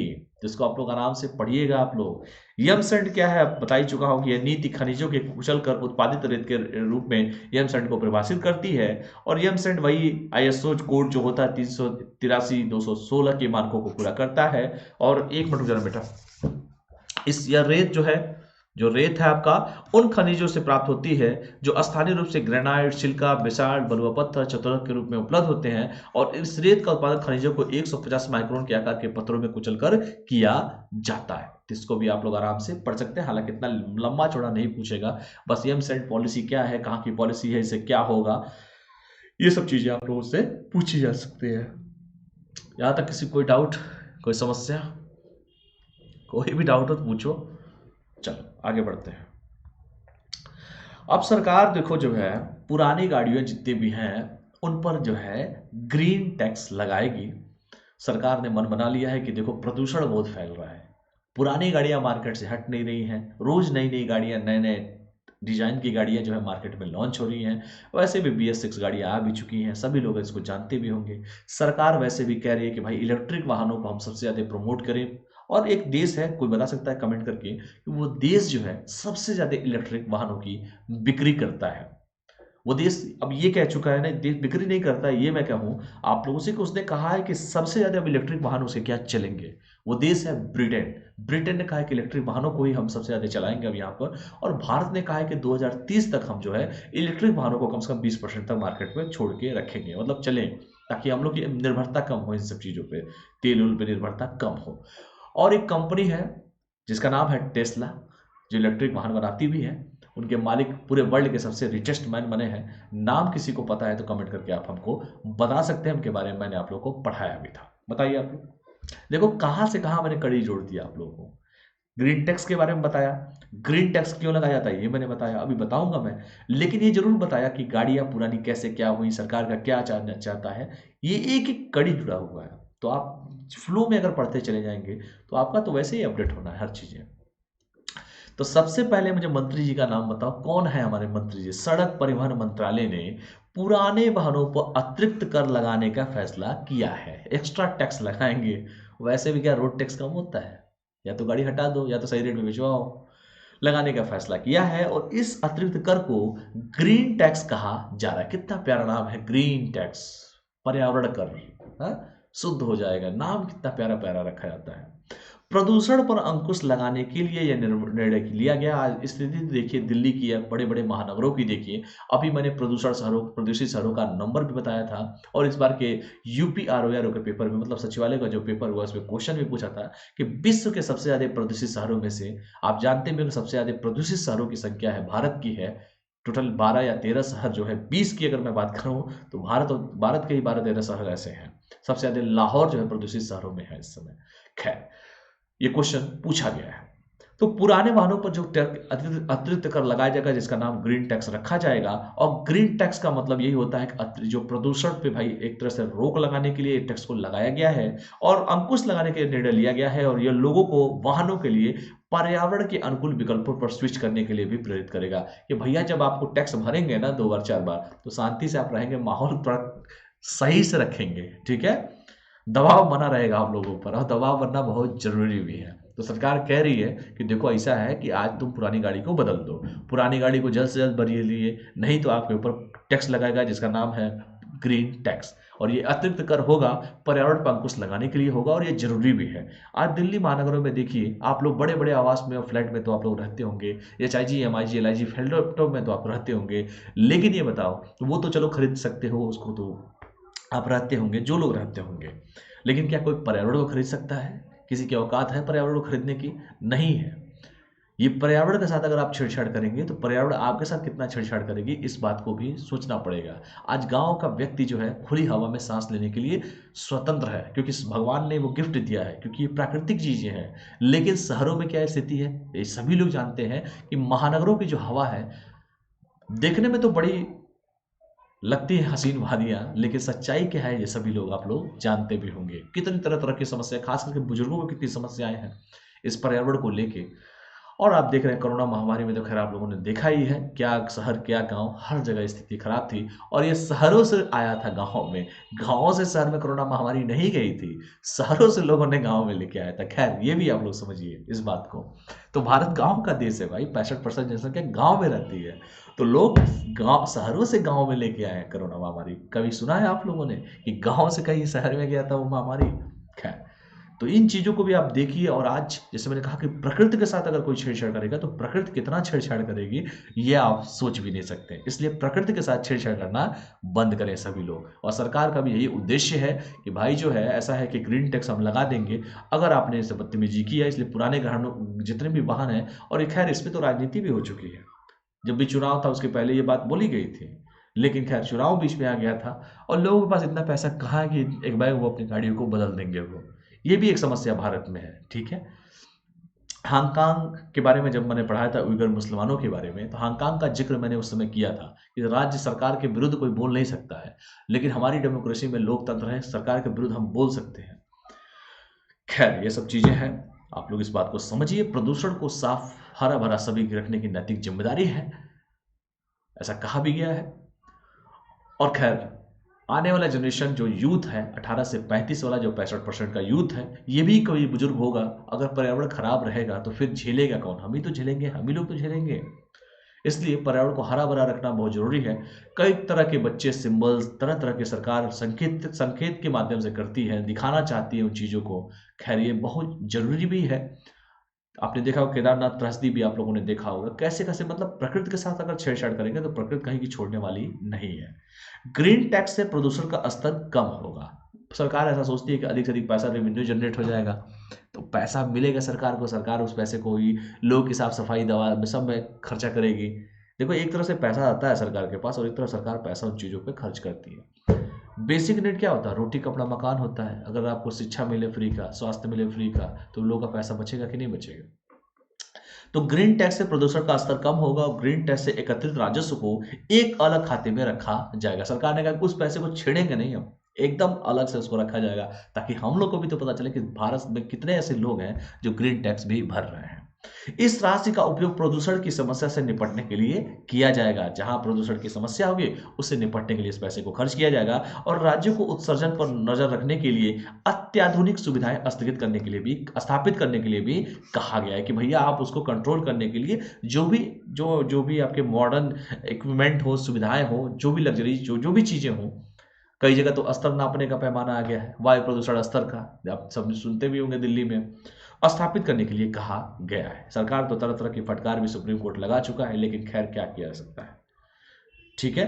ग्रीन टैक्स मानदंडों के तहत फिटनेस प्रमाण पत्र के नवीनीकरण के समय 8 साल से अधिक पुराने वाहनों पर ग्रीन टैक्स लगाया जाएगा। जब आप फिटनेस चेक कराने जाते हैं प्रदूषण में, तो 8 साल से जितने भी पुराने जो गाड़ियां होंगी उन गाड़ियों पर, अधिक पुराने पर ग्रीन टैक्स लगाया जाएगा। उन्हें रोड टैक्स के 10 से 25% की दर से भुगतान करना होगा। सोच लीजिए ये हाल होगा। जबकि सिटी बसों की तरह सार्वजनिक परिवहन वाहनों को कम ग्रीन टैक्स देना होगा। और हालांकि ट्रैक्टर और हार्वेस्ट की तरह खेती में इस्तेमाल होने वाले वाहनों को भी इस कर से छूट दी जाएगी। अच्छी बात है।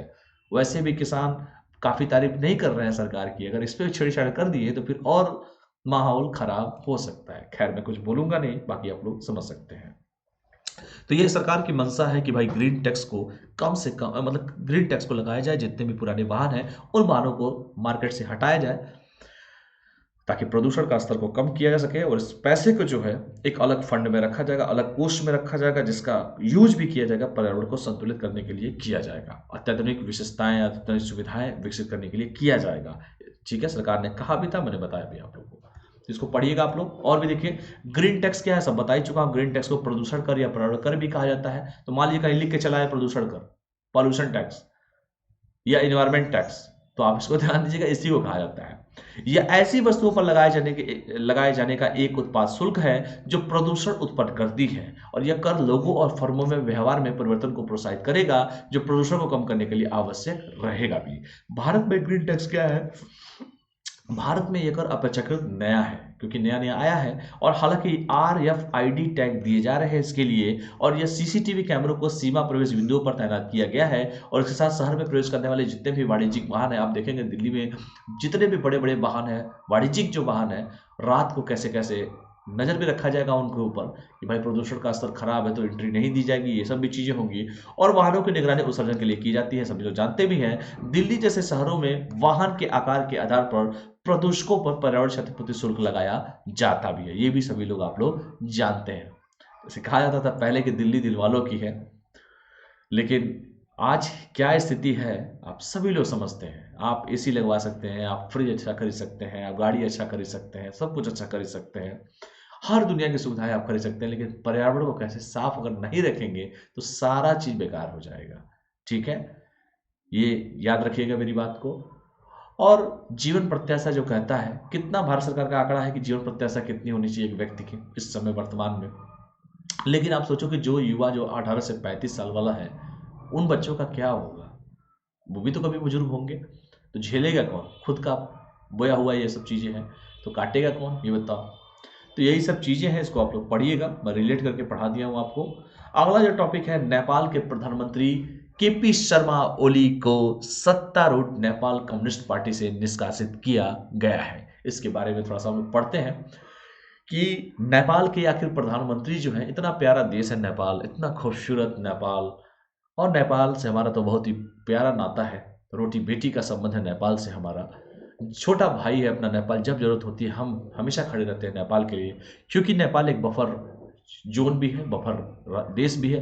बफर उसे कहते हैं जो दो देशों के बीच का हो, हमारे और चाइना के बीच में भी है नेपाल, इसलिए बड़ा इंपॉर्टेंट रोल अदा भी करता है, और हमेशा जब भी जरूरत पड़ती है हम उसके लिए हमेशा तत्पर रहते हैं। नेपाल से हमारे संबंध भी बहुत ही मधुर हैं, बहुत ही प्यारे हैं। ठीक है, चाहे आप देख रहे हैं सर्किट सर्किट की भी बात की जा रही है, पशुपतिनाथ, या आप देखते होंगे लोग दर्शन करने के लिए जाते भी हैं। बहुत सारे लोग वहाँ से हमारे के यहाँ रहते भी लोग हैं, जिसे गोरखाज कहते हैं, लोग रहते भी हैं यहाँ पे, काम भी करते हैं, बड़े अच्छे लोग होते हैं ये, बड़े मेहनती लोग होते हैं ये। ठीक है, तो नेपाल के प्रधानमंत्री KP शर्मा ओली साहब को इनके सत्तारूढ़ नेपाल कम्युनिस्ट पार्टी से निष्कासित कर दिया गया है। थोड़ा सा इसके बारे में बात करते हैं। ये काम किया है पुष्प दहल प्रचंड साहब, जो पूर्व प्रधानमंत्री थे, उनके द्वारा ये सब काम किया भी गया है। खैर, इसके बारे में बात कर लेते हैं। नेपाल की राजधानी क्या है, वहां की मुद्रा क्या है, कमेंट करके आप लोग मुझे बताइए। तब तक कमेंट करके सभी लोग बताओ जितने भी जुड़े हो मुझसे। नेपाल की इस समय राजधानी क्या है, नेपाल की मुद्रा क्या है, कमेंट करके आप लोग मुझे बताइए। प्लीज 1 मिनट वेट कर दिए आप लोग, बने रहिए मेरे साथ, तब तक आप लोग कमेंट कीजिए। जस्ट 1 मिनट, आता हूं मैं।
ठीक है, इमरजेंसी आ गई थी बीच में, इसलिए जाना पड़ा मुझे। तो नेपाल की राजधानी वैसे काठमांडू, वैसे भी लोग जानते होंगे। तो जो मैं पढ़ा रहा था कि नेपाल के प्रधानमंत्री ओली को सत्तारूढ़ नेपाल कम्युनिस्ट पार्टी से निष्कासित किया गया है, इसी के बारे में मैं चर्चा भी करूंगा। तो नेपाल के प्रधानमंत्री श्री केपी शर्मा ओली को सत्तारूढ़ नेपाल कम्युनिस्ट पार्टी से निष्कासित कर दिया गया है और संसद भंग करने के अपने फैसले के बाद उन्हें पार्टी से निकाल दिया गया है। अभी चुनाव होने वाले हैं, रिसेंटली अप्रैल मई में चुनाव होंगे वहां पे। विद्या देवी भंडारी वहां की राष्ट्रपति हैं और इनको पार्टी से निष्कासित किया गया है, नेपाल कम्युनिस्ट पार्टी से। ठीक है, और क्यों किया गया? क्योंकि संसद को उन्होंने भंग कर दिया है, और संसद को जब भंग कर दिया है इसकी कारण उन्हें पार्टी से निकाल दिया गया है। मुख्य बिंदु थोड़ा बात कर लेते हैं क्या क्या है कि पार्टी के विशाल समूह का नेतृत्व जो है पूर्व प्रधानमंत्री जिनका नाम था पुष्प कमल प्रचंड, नाम इतना बढ़िया है इनका, पुष्प कमल दहल, ठीक है, पुष्प कमल दहल प्रचंड जो है, और माधव कुमार ने किया था, जो इसका नेतृत्व किया था। और दोनों सदस्यों ने पहले पीएम ओली से अपने असंवैधानिक फैसलों के स्पष्टीकरण मांगा था, जो उन्होंने असंवैधानिक कृत्य किए थे। और जब उन्होंने स्पष्टीकरण मांगने के लिए पत्र भी भेजा था, लेकिन पीएम ओली इसका जवाब देने में नाकाम रहे और ओली साहब ने संसद को ही भंग कर दिया। अब संसद को भंग कर देंगे तो फिर चुनाव होगा, फिर देखा जाएगा फिर क्या होगा। तो यही सब चीजें हुई हैं। जो लीड किया था उन्होंने पूर्व प्रधानमंत्री जो है केपी शर्मा ओली, जो पूर्व प्रधानमंत्री जो थे पुष्प कमल प्रचंड साहब थे, उनके द्वारा किया गया था, और माधव कुमार के द्वारा किया गया था। दोनों ने उनसे जवाब मांगा था जो उन्होंने असंवैधानिक कृत्य किए थे, लेकिन वो जवाब देने में नाकाम रहे। इसके कारण उन्हें पार्टी से क्या हुआ, बाहर कर दिया गया है। ठीक है, लेकिन पीएम ओली इसका जवाब देने के लिए तैयार नहीं थे, उन्होंने संसद भंगी कर दिया। चुनाव होने वाला है वहां पे। तो ये देखिए, खूबसूरत जो व्यक्ति दिखाई दे रहे हैं वो नेपाल के वर्तमान पीएम थे, जिनका नाम था केपी शर्मा ओली। ठीक है, और भी देखिए पृष्ठभूमि क्या हुई थी, ऐसा कौन सा ऐसा काम कर दिया उन्होंने असंवैधानिक काम, कि 20 दिसंबर 2020 को संसद के विघटन के लिए सिफारिश की थी पीएम ओली ने, और उन्होंने सत्ता के लिए पूर्व पीएम कमल प्रचंड के साथ संघर्ष के बाद यह निर्णय लिया था। उन्होंने संसद को ही भंग कर दिया, और इसके बाद नेपाल की राष्ट्रपति विद्या देवी भंडारी ने प्रधानमंत्री को सिफारिशों को स्वीकार कर लिया, जैसे कि काम होता है कि भाई संसद को भंग करना है, पीएम ने कहा कि भैया भंग करेंगे, हम जवाब हम नहीं देंगे। तो विद्या देवी भंडारी जो है राष्ट्रपति जो है वहां की नेपाल की, उन्होंने स्वीकार कर लिया, और इस प्रकार संसद भंग कर दी गई। और संसद के चुनाव अब 30 अप्रैल और 10 मई को आयोजित किए जाएंगे, फिर नए वहां पे पीएम आएंगे। खैर, इसका टैक्स कौन भरता है? जनता भरती है इसके टैक्स। यही सब चीजें होगा। और भी देखिए, नेपाल कम्युनिस्ट पार्टी से निष्कासित किया गया है, तो आखिर ये क्या है नेपाल कम्युनिस्ट पार्टी, थोड़ा सा इसके बारे में हम लोग जान लेते हैं।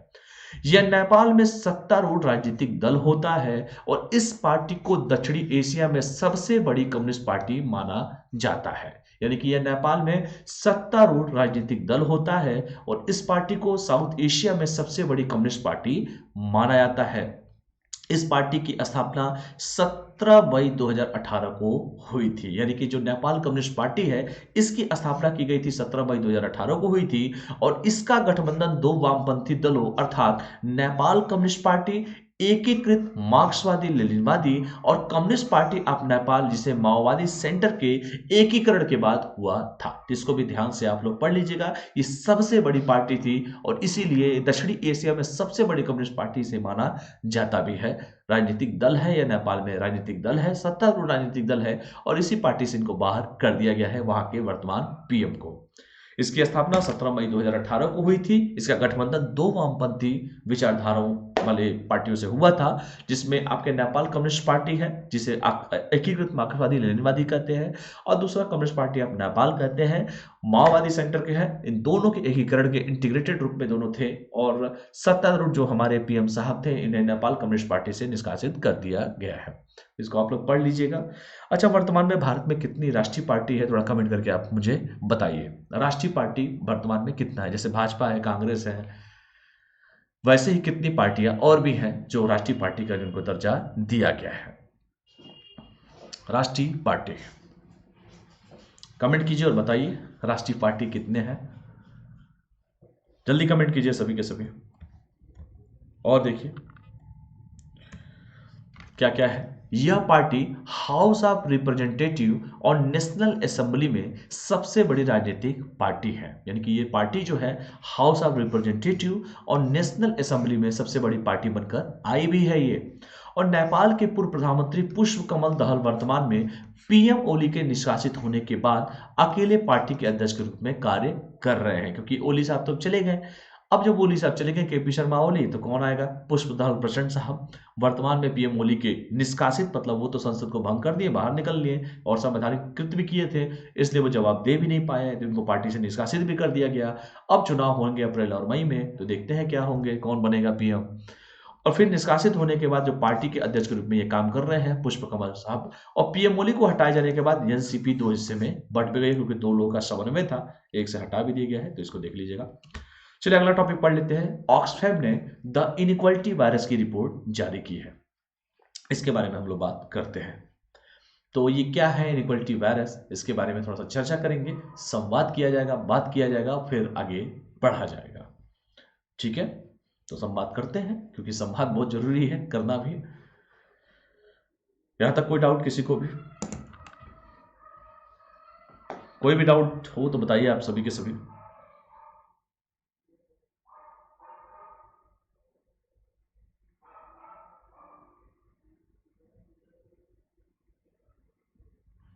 कोई डाउट हो तो बताइए आप सभी के सभी।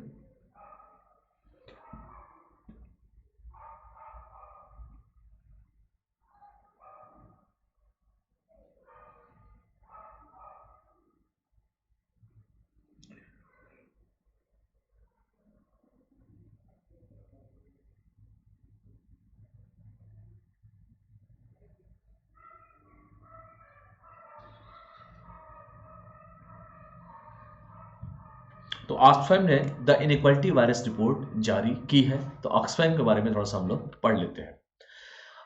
ऑक्सफैम ने हाल ही में द इनइक्वालिटी वायरस शीर्षक से अपनी रिपोर्ट जारी की है और ऑक्सफैम ने अपनी रिपोर्ट में बताया है कि कोविड-19 महामारी ने भारत और दुनिया भर में मौजूदा असमानताओं को और गहरा कर दिया है।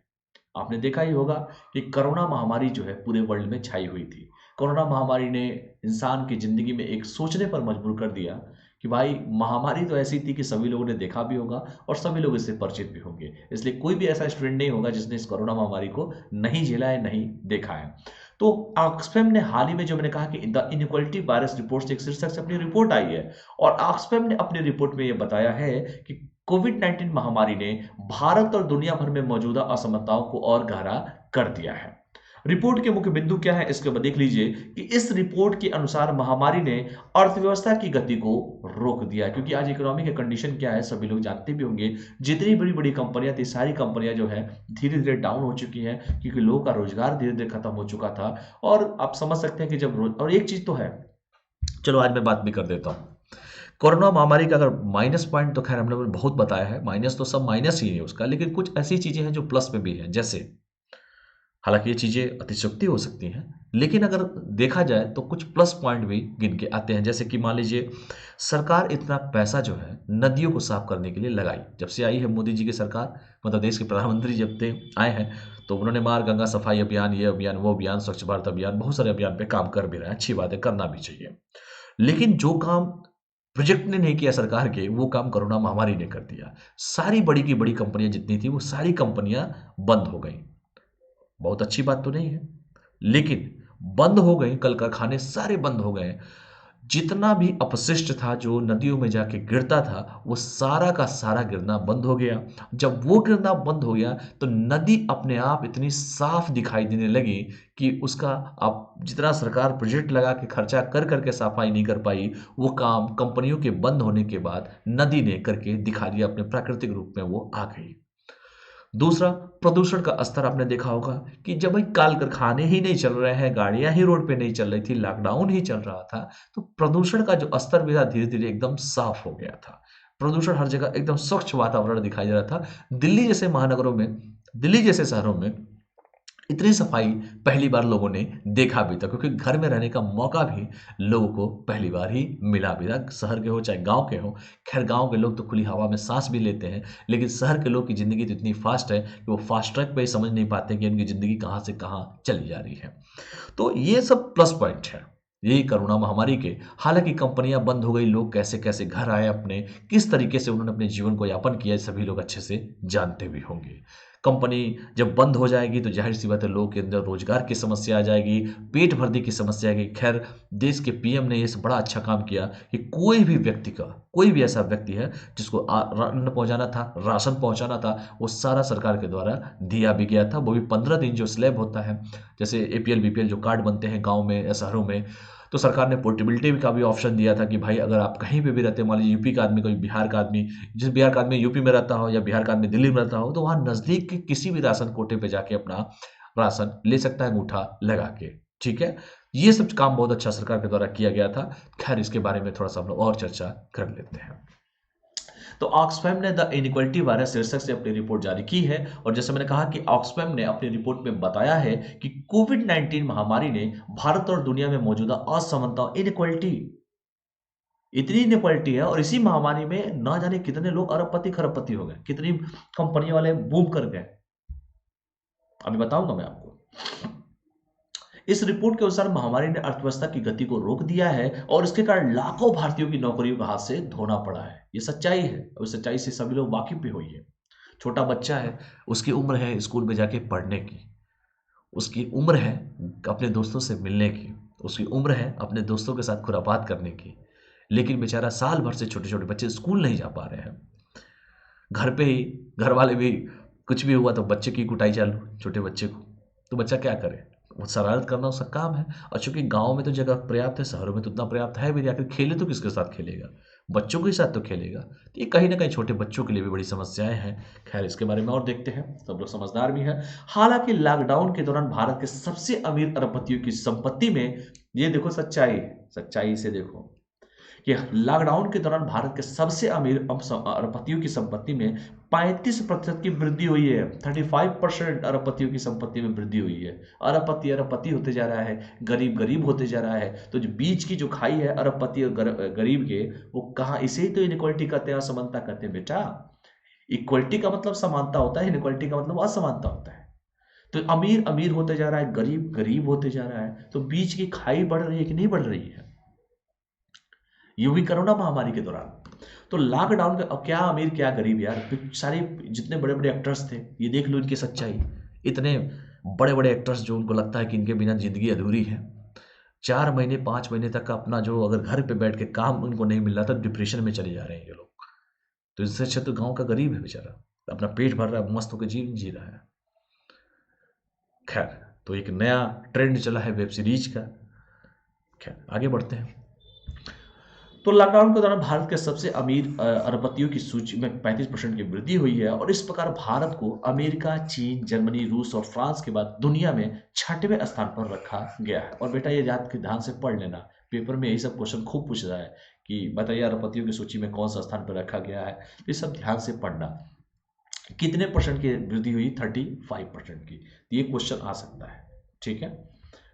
और भी देखिए, इस रिपोर्ट में यह भी कहा गया कि भारत के शीर्ष 100 अरबपतियों की नेटवर्थ में 97 खरब रुपए की वृद्धि हुई है। 100 अरबपतियों की 97 खरब रुपए की वृद्धि हुई है। और यदि इस राशि को 138 मिलियन गरीब भारतीयों में बांटा भी जाए ना बेटा, 1 मिलियन में कितने लाख होते हैं?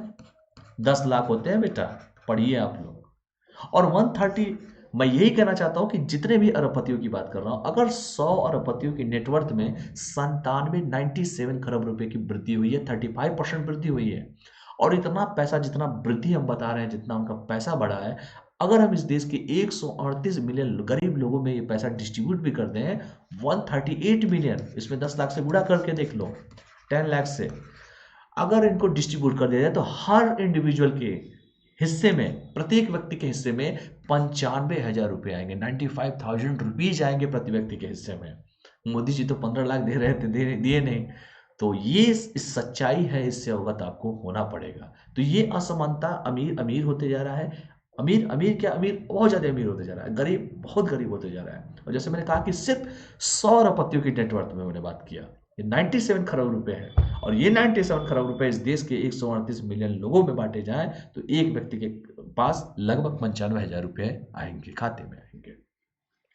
और भी देखिए क्या है, इस रिपोर्ट में आगे बताया गया है कि अप्रैल 2020 में हर घंटे 1,70,000 लोगों ने अपनी नौकरी को खो दिया, इस रिपोर्ट में बताया गया है।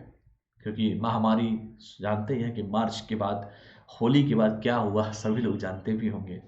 जैसे जैसे शिक्षा ऑनलाइन प्लेटफॉर्मों पर शिफ्ट हुई, भारत में डिजिटल असमानता की समस्याएं सामने आ गई हैं। भाई जाहिर सी बात है, हम लोग तो पहले से खैर अनअकैडमी वाले पढ़ा रहे हैं, ठीक है, हम लोग तो पहले ही मालूम हो गया था कि भाई आने वाला समय जो है ऑनलाइन प्लेटफॉर्म का है। और ऑनलाइन प्लेटफॉर्म पे अच्छी बात है कि अनअकैडमी तो वो ब्रांड है कि जो आपको घर बैठे इंडिया के टॉप एजुकेटर से दर्शन कराता है, उनकी बातों को समझाने का मौका मिलता है, उनको उनसे पढ़ने का आप लोगों को मौका मिलता है। और सबसे अच्छी बात यह है कि किसी भी महानगर में किसी बच्चे को जाना नहीं पड़ेगा। आपके पास मोबाइल है, आपके पास इंटरनेट है, आप दुनिया आपकी मुट्ठी में है। आप कहीं पर भी, गांव के किसी भी सुदूर इलाके में आप रहते हैं, अगर वहाँ पर नेटवर्क है, अगर आपके पास मोबाइल है, अगर वहाँ पर बिजली है चार्ज करने के लिए मोबाइल, तो आपको किसी भी महानगर जाने की जरूरत नहीं पड़ेगी, किसी भी जान जोखिम में नहीं डालने की जरूरत पड़ेगी आपको, ठीक है। लेकिन सच्चाई तो एक और है, आज तो हर चीज डिजिटलीकरण हो रहा है, सरकार भी डिजिटल इंडिया की बात कर रही है, तरह तरह की बातें कर रही है। लेकिन दूसरा एक पहलू और भी उसका ये है कि बेटा हर व्यक्ति के पास इंडिविजुअल मोबाइल भी नहीं है इस देश में, कंप्यूटर भी नहीं है इस देश में, ये सबके पास ये सब चीजें मिल जाएंगी आपको। तो दो पहलू है उसके, ठीक है। तो हर चीज के दो पहलू होते हैं। देखिए और आगे क्या है, इस रिपोर्ट के अनुसार 20% गरीबों में से सिर्फ 3% के पास कंप्यूटर था, जबकि 9% के पास इंटरनेट की सुविधा थी। और वैसे भी 2 GB वाले बहुत होंगे इसमें जो पढ़ रहे होंगे मुझसे, जो सभी के पास घर के वाईफाई तो लगा नहीं होगा। खैर ये सब चीजों को ध्यान से पढ़िएगा, क्योंकि सबके पास नहीं, आपके पास है तो इसका मतलब ये नहीं है कि सभी के पास वो होगा। गरीब समुदाय पर क्या प्रभाव पड़ा है, थोड़ा सा देख लीजिए कि कोविड-19 बीमारी ने उन गरीब समुदायों को भी प्रभावित किया है जो संकटग्रस्त क्षेत्रों में रह रहे थे, और इसकी वजह स्वच्छता की स्थिति भी खराब है। ये सबसे बड़ी समस्या थी बेटा। तो सभी को प्रभावित इसने किया, क्या गरीब और क्या अमीर। इस रिपोर्ट के अनुसार 20% गरीब परिवारों में से केवल 6% के पास ही बेहतर स्वच्छता गैर साझा स्रोतों तक पहुंचती। और सैनिटाइजर क्या होता है, ये तो किसी को पता भी नहीं था कि सैनिटाइजर क्या होता है। इस देश की सच्चाई तो यही है। इस देश की गरीबी और ग्लोबल हंगर इंडेक्स को आप देखिए, तब आपको पता चलेगा कि आप बर्गर और पिज्जा खा सकते हैं, आप रोटी खा सकते हैं, लेकिन आज भी देश के बहुत सारे ऐसे लोग हैं जो भूखे पेट सोते भी हैं, ठीक है। हम बड़ी बड़ी बातें तो कर लेते हैं, लेकिन सच्चाई भी कुछ दिखनी चाहिए, ठीक है। ग्लोबल हंगर इंडेक्स में भारत की रैंकिंग आप देखिए, तो आपको भली बात ही पता चल भी जाएगा।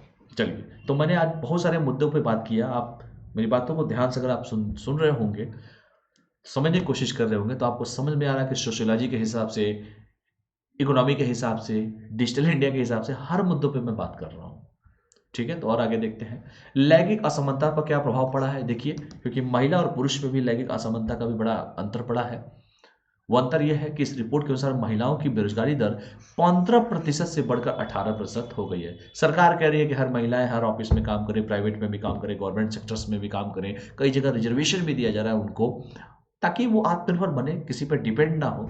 देश की वित्त मंत्री महिला है हमारी, तीनों के तीनों जो हमारी जो लड़ाकू विमान चलाने वाली, उड़ाने वाली, अवनी चतुर्वेदी, मोहना कांत, सब हमने पढ़ा चुका हूँ आप लोगों को। वो महिला एक अभी बराज सृष्टि गोस्वामी जो है आपकी उत्तराखंड की पहली बार सीएम भी बनी है। खैर, तो 15% से इनकी बेरोजगारी दर जो बढ़कर 18% हो गई है महिलाओं की। और इससे भारत की जीडीपी में क्या फर्क पड़ेगा, थोड़ा सा ये भी देख लो बेटा। 8%, यानी कि $218 बिलियन का नुकसान हो सकता है, क्योंकि महिलाएं जब देश की वित्त मंत्री रहेंगी, महिलाएं देश को लीड करेंगे, देश तरक्की करेगा। घर परिवार कौन चलाता है? ठीक है, चलिए, तो ये चीजों को देखिएगा। तो ये है लैंगिक अंतरालता दाग, इसको देखिएगा। अगला जो टॉपिक है, प्रत्यक्ष विदेशी निवेश में प्राप्त करने में चीन ने अमेरिका को पछाड़ा है। चीन ने अमेरिका को कैसे पछाड़ दिया भाई? एफडीआई के मामले में, वो भी एफडीआई के मामले में। भाई, कोरोना महामारी कहां से शुरू हुई थी? चीन के वुहान शहर से शुरू हुई थी। तो मजा कौन लेगा, हम लेंगे कि वो लेगा, ये बताओ। पूरी दुनिया कोरोना महामारी से जूझ रही है, इकोनॉमी डाउन चल रहा है सब जगह, लेकिन चीन ब्रह्मपुत्र नदी पर बांध बना रहा है। खैर, मैंने आपको बताया भी था कि डब्ल्यूएचओ की टीम वहाँ पे चीन के वुहान शहर गई है, कह रही है कि जाके वहाँ रिसर्च करेंगे कि भाई वहीं से निकली है कोरोना महामारी। खैर, आगे बढ़ते हैं कि एफडीआई क्या होता है, ये सब चीजों पे हम जिक्र करेंगे। चीन ने अमेरिका को पछाड़ दिया है, ये इंपॉर्टेंट है। व्यापार और विकास पर संयुक्त राष्ट्र सम्मेलन, United nation conference on trade and development के हालिया आंकड़ों के अनुसार चीन ने वर्ष 2020 में प्रत्यक्ष विदेशी निवेश, मतलब फॉरेन, ठीक है, एफडीआई जो है प्रत्यक्ष विदेशी निवेश है, के लिए दुनिया के शीर्ष गंतव्य के रूप में अमेरिका को पछाड़ दिया है। तो इसको ध्यान से आप लोग पढ़िएगा कि अब अमेरिका की दबंगई नहीं चलेगी, अब चाइना जो है पहले स्थान पर हो गया है। अमेरिका अभी कोविड-19 महामारी से उभर रहा है और अमेरिका में विदेशी व्यवसाय द्वारा नए निवेश वर्ष 2020 में 49% गिर गए हैं, इनकी फॉल हो गया है। तो ये इस चीजों को ध्यान से आप लोग पढ़िएगा, ठीक है। चलिए और आगे देखिए। चीन ने 2020 में नए निवेश को आकर्षित किया है। भाई क्यों नहीं करेगा? चीन के वुहान शहर से निकला है, तो भाई निवेश कौन आकर्षित करेगा? वही तो करेगा, क्योंकि इस पूरी दुनिया को दे दिया वार कोरोना महामारी और अपना तरक्की कर रहा है। जबकि अमेरिका ने विदेशी निवेश के कुल स्टॉक के संबंध में उच्च स्थान बनाया रखा है अभी भी। और उच्च स्टॉक से पता चलता है कि अमेरिका दशकों से विदेशी व्यवसाय के लिए सबसे बड़े आकर्षक स्थान रहा है। ये भी बड़ा इंपॉर्टेंट है, अभी भी स्टॉक करके रखा हुआ है। अमेरिका में एफडीआई देखिए क्या है कि अमेरिका में विदेशी निवेश ने 2016 में गति पकड़नी शुरू की थी और 2016 तक चीन में $134 बिलियन के कुल विदेशी निवेश के मुकाबले अमेरिका में विदेशी निवेश, इसके देखिए 3 गुना 4 गुना के आसपास था, $472 बिलियन था। लेकिन अब डाउन हो चुका है, चाइना आगे हो चुका है, क्योंकि चाइना ने कोरोना महामारी सबको दे दिया है। तो इसको ध्यान से आप लोग पढ़िएगा आप लोग, ठीक है। यहां तक कोई डाउट किसी को भी? कोई भी डाउट अगर हो तो बताइए आप सभी के सभी। कोई डाउट है किसी को? डाउट हो तो बताइए आप सभी के सभी, ठीक है। तो इसको देखिएगा आप लोग और आगे बढ़ते हैं। हालांकि 2017 के बाद से चीन में निवेश में वृद्धि जारी रखी, जबकि अमेरिका में गिरावट शुरू हो गई थी। यानी कि 2017 के बाद 16 तक तो अमेरिका था, लेकिन 17 के बाद से चीन में निवेश में, इन्वेस्टमेंट में वृद्धि जारी रखी, जबकि अमेरिका में गिरावट शुरू हो गई। यानी कि चाइना जो है ये ऐसे कर रहा है और अमेरिका जो है नीचे, ठीक। एफडीआई क्या है ये देख लीजिए। एक इकाई द्वारा देश में दूसरे देश में एक नए व्यवसाय के स्वामित्व को नियंत्रित करने के रूप में जो निवेश किया जाता है, कई बार पेपर में पूछा जाता है एफडीआई के बारे में। अगर मान लीजिए कोई इकाई ए है, उसके द्वारा दूसरे देश में, मतलब कोई भी बी देश में व्यवसाय के एक स्वामित्व के रूप में नियंत्रित करने के रूप में जो निवेश किया जाता है, उसे ही विदेशी प्रत्यक्ष विदेशी निवेश कहा जाता है। और इस प्रकार यह प्रत्यक्ष नियंत्रण के संबंध में एक विदेशी पोर्टफोलियो निवेश से अलग होता है, क्योंकि यह पीआई अलग होता है और यह एफडीआई अलग होता है। तो जैसे मैंने कहा कि यह प्रत्यक्ष नियंत्रण के संबंध में एक विदेशी पोर्टफोलियो निवेश से अलग होता है। तो ये आप लोग आराम से पढ़िएगा, पेपर में खूब इससे पूछे जाते हैं क्वेश्चन, ठीक है। और आगे देखते हैं क्या क्या है। विदेशी पोर्टफोलियो निवेश का मतलब क्या होता है ये जानिए कि यह स्टॉक के रूप में होता है, बॉन्ड के रूप में होता है, रोकड़, समकक्ष जैसी परिसंपत्तियों का एक समूह होता है। और इस तरह के निवेश एक निवेश द्वारा किए जाते हैं और इसे वित्तीय पेशेवरों द्वारा प्रतिबंधित किया जाता भी है। तो इसको भी लोग आप आराम से पढ़ लीजिएगा कि एफडीआई क्या होता है और एफपीआई क्या होता है, ठीक है। फॉरेन पोर्टफोलियो निवेश और फॉरेन डायरेक्ट निवेश होता है ये। तो इसको आराम से आप लोग पढ़िएगा। अगला जो टॉपिक है, आखिर भारत क्यों परमाणु हथियारों के निषेध पर संधि का समर्थन क्यों नहीं कर रहा है, थोड़ा सा इस पे हम लोग बात कर लेते हैं। ठीक है, कई सारे टॉपिकों पे मैंने बात किया, इसका भी हम लोग जिक्र कर लेते हैं। ठीक है, टॉपिक थोड़ा लंबा चलेगा जरूर, लेकिन आदत डालिए आप लोग, क्योंकि अब तैयारी का पेपर भी अब बहुत नज़दीक है, 11 जून को पेपर है, तो इसलिए आप लोग समझ भी सकते हैं उसके बारे में। यहाँ तक कोई डाउट किसी को? समय किसी का भी आ सकता है। ये अमेरिका जो पूरे विश्व में सबसे ज़्यादा हथियार बेचने के कंपनियां जो है अमेरिका की ही, सिप्री की रिपोर्ट बताता है ये। अपने आप को दबंग समझता है ये, लेकिन देखिए क्या स्थिति है, समय किसी का भी बदल सकता है। ठीक है, तो आगे बढ़ते हैं, फिर बात करते हैं किसी नए मुद्दे पे। परमाणु हथियारों के निषेध पर संधि का समर्थन क्यों नहीं कर रहा है भारत, इस पे हम लोग थोड़ा सा चर्चा कर लेते हैं। क्या है, ऐसा क्या भारत के द्वारा नहीं किया गया है, थोड़ा सा बात किया जाए इसके बारे में। भारत ने हाल ही में एक घोषणा की कि वह परमाणु हथियारों के निषेध पर संधि का समर्थन नहीं करता है और यह संधि के लिए बाध्य नहीं है। अभी भारत के द्वारा रिसेंटली घोषणा किया गया है कि वह परमाणु हथियारों के निषेध पर संधि का समर्थन नहीं करता है और यह संधि के लिए बाध्य नहीं है। मुख्य बात देख लेते हैं क्या क्या है मुख्य बिंदु। संयुक्त राष्ट्र महासभा ने 2017 में परमाणु हथियारों के निषेध पर संधि को मंजूरी दी थी। 2017 में परमाणु हथियारों के निषेध पर संधि को मंजूरी दी थी। हालांकि परमाणु हथियार रखने वाले 9 देशों ने इसका समर्थन नहीं किया, यानी कि जितने भी 9 देश हैं जिन्होंने परमाणु हथियारों को रखा है उन्होंने इसका समर्थन नहीं किया है। और NATO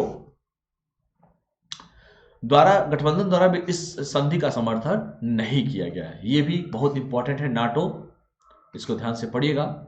north Atlantic Trade Organisation, NATO जिसे कहते हैं, N A T O, North Atlantic Trade Organisation ने भी इस संधि का समर्थन नहीं किया है और यहां तक कि परमाणु हथियार रखने वाले 9 देशों ने भी इसका समर्थन नहीं किया है। और संयुक्त राष्ट्र महासभा द्वारा 2017 में परमाणु हथियारों पर निषेध पर संधि को मंजूरी दी गई थी। और भारत का क्या स्थिति है कि परमाणु हथियारों के निषेध पर संधि का समर्थन भारत नहीं करता है और यह संधि के लिए बाध्य भी नहीं है। यह भी इंपॉर्टेंट है, तो इसको ध्यान से पढ़िएगा आप लोग। और आगे देखते हैं। उसके बावजूद यह संधि 22 जनवरी 2021 को लागू हो गई थी। भारत का रुख क्या है, ये देखिए। भारत का रुख, भारत का कहना है कि यह उच्च प्राथमिकता प्रदान करता रहेगा और सार्वभौमिक, गैर भेदभावपूर्ण और सत्यापन योग्य परमाणु निरस्त्रीकरण के लिए प्रतिबद्ध भी रहेगा।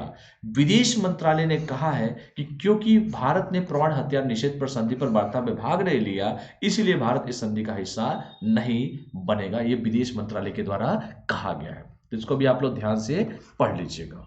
ठीक है, यहां तक कोई डाउट किसी को भी? कोई भी डाउट? चलिए आगे बढ़ते हैं। हालांकि भारत ने व्यापक परमाणु हथियार निरस्त्रीकरण सम्मेलन पर वार्ता शुरू करने के अपना समर्थन दिखाया और यह एकमात्र बहुपक्षीय निरस्त्रीकरण वार्ता मंच है जो सर्वसम्मति के आधार पर काम करता है। और परमाणु हथियारों के निषेध पर संधि, देख लीजिए कि परमाणु हथियारों के निषेध पर संधि, treaty on the prohibition of nuclear weapons को शुरू में जुलाई 2017 में अपनाया गया था और जनवरी 2021 में से लागू हुआ था। और इस संधि का मुख्य उद्देश्य परमाणु हथियारों के उपयोग पर रोक लगाना, क्योंकि बहुत अच्छी बात तो है नहीं परमाणु हथियारों पर रोक चालू करना, इसलिए इस पर रोक लगाया गया था। तो यही सब चीजें हैं। अगला जितने भी टॉपिक हैं आगे पढ़ा दिया जाएगा। बस आज के लिए इतना ही रखते हैं। ठीक है, जितने भी टॉपिक हैं मैं कल पढ़ा दूंगा आप लोग को, टेंशन फ्री रहिए आप लोग सभी के सभी। ठीक है, और भी जितने भी टॉपिक हैं आपको कल पढ़ाया जाएगा। आज के लिए बस इतना ही रहने दीजिए और कल हम इसके बारे में आगे बात भी करेंगे। ठीक, तो टेंशन फ्री रहिए, मेरे पे छोड़ दीजिए। करंट अफेयर के जितने भी टॉपिक हैं वो मैं सारा आप लोग का कंप्लीट कराऊंगा। ठीक, तो एकदम मेरे पे छोड़िए। बाकी जितने भी टॉपिक आपको पढ़ाए गए हैं उसको आराम से आप लोग पढ़िएगा। रात काफ़ी हो चुकी है और ये टेलीग्राम का लिंक है, इस टेलीग्राम के लिंक से सभी लोग जुड़ जाइएगा। अनअकैडमी प्रिंस जायसवाल के नाम से टेलीग्राम का लिंक है, ये कोड है, इस कोड का यूज करके अपने सब्सक्रिप्शन पे 10% आप लोग बचा भी सकते हैं। ठीक है, अनअकैडमी प्रिंस जायसवाल के नाम से टेलीग्राम का लिंक है। मैं एक बार और रिपीट कर देता हूँ, मेरे नाम क्या कि अनअकैडमी लगा लीजिएगा, प्रिंस जायसवाल के नाम से है मेरा, और ये कोड है PJ01। इसका कोड का कहीं पर भी किसी भी सब्सक्रिप्शन में यूज कर सकते हैं। आप कोई भी तैयारी करना चाहते हैं अनअकैडमी पे, वो कहीं पर भी ये कोड यूज हो जाएगा। तो चैनल को लाइक कीजिए, शेयर कीजिए, सब्सक्राइब कीजिए और अपने 10% डिस्काउंट भी आप पाइए। और करंट अफेयर के जितने भी टॉपिक्स हैं, जो भी इंपॉर्टेंट बनेगा, चाहे नेशनल हो, चाहे इंटरनेशनल हो, चाहे कोई भी ऑर्गेनाइजेशन हो, कुछ भी हो, वो मेरे पे छोड़ दीजिए। मैं एक काम करूंगा, रात को 9 बजे तो मैं क्लास आपका लेता ही लेता हूँ। सुबह मॉर्निंग में भी समझ सुन रहा हूँ, अगर आप लोग कहेंगे अपने कमेंट करके मुझे बता दीजिएगा, तो एक क्लास सुबह भी हो जाएगी। तो दोनों क्लास होती रहेगी, सुबह और शाम, आराम से आप लोग पढ़ाई करते रहेंगे। तो मजे से पढ़ते रहिए, क्या दिक्कत है, ठीक है। कोई डाउट है किसी को?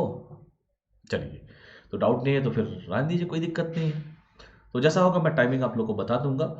तो क्लास को कंटिन्यू रखते रहिए। रोज रात को 9 बजे क्लास आपका, ये तो कंफर्म है कि 9 बजे रात को होगा ही, ये तो 100% होना है। लेकिन रात काफ़ी ज़्यादा हो जाएगी क्योंकि सेशन बड़ा लेना है मुझे, इसीलिए मैं आपकी क्लास को रात वाला भी लूँगा और सुबह भी ले लूँगा। अगर बता दूंगा सुबह वाला कब लूँगा, 8 बजे या 9 बजे, जब भी है वो भी लूँगा। वो टॉपिक अलग होगा, ऐसा नहीं है कि वही टॉपिक पढ़ाना है, ऐसा कुछ नहीं होगा। इसको ध्यान दीजिएगा आप लोग, ठीक है।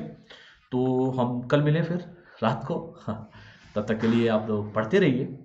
और कोई भी कुछ पूछना हो टेलीग्राम पे मेरे पर्सनली मैसेज भी कर सकते हैं आप लोग, कोई दिक्कत नहीं है। मैं जब भी फ्री होता हूँ मैं टेलीग्राम पे आप लोग को बता दूंगा पूरा डिटेल। जब भी कुछ भी पूछना हो, रणनीति पे भी मैं चर्चा किया ही था आप लोगों से कि क्या रणनीति होनी चाहिए, कैसे यूपीएससी की तैयारी करते हैं, सारा चीज़ बता चुका हूँ आप लोग को। तो बने रहिए हमारे साथ, पढ़ाई करते रहिए और चैनल को लाइक कीजिए, शेयर कीजिए, सब्सक्राइब कीजिए। सभी लोग को शुभ रात्रि। मज़े से सोइए, एकदम टेंशन फ्री होकर सोइए और जितना पढ़ें उसको रिकॉल करते रहिए, बार बार करते रहिए, ठीक है। अमीर अमीर होते जा रहा है, गरीब गरीब होते जा रहा है, कम से कम किसी चौराहे पे आप कम से कम बोलेंगे 2 बार तो लोग सोचने पे मजबूर हो जाएंगे, ठीक है, कि यार ऐसा भी होता है क्या, इनइक्वालिटी। तो यही सब चीज़ें हैं, यही यूपीएससी है, बाकी इतना वो नहीं है। बाकी सिलेबस लगातार देखते रहिए कि कैसे पढ़ना है, क्या पढ़ना है, किस तरीके से पढ़ना है, किस तरीके से क्वालिफाई करना है, स्मार्ट तरीके से कैसे पढ़ना है, तो इसको भी ध्यान में रखे रहिएगा आप लोग, ठीक है। तो आज के लिए हम इतना ही करते हैं। तो कल हम फिर मिलेंगे आप लोगों से, जैसा भी होगा मैं आपको बताऊंगा। तब तक के लिए स्वस्थ रहिए, सभी लोग मस्त रहिए, पढ़ते रहिए। बहुत बहुत धन्यवाद, thank you all of you. और सभी को गुड नाइट, शुभ रात्रि, ठीक है। क्लास को यहीं पर मैं ऑफ भी करता हूँ। चलिए, बहुत बहुत धन्यवाद, thank you all of you, good night.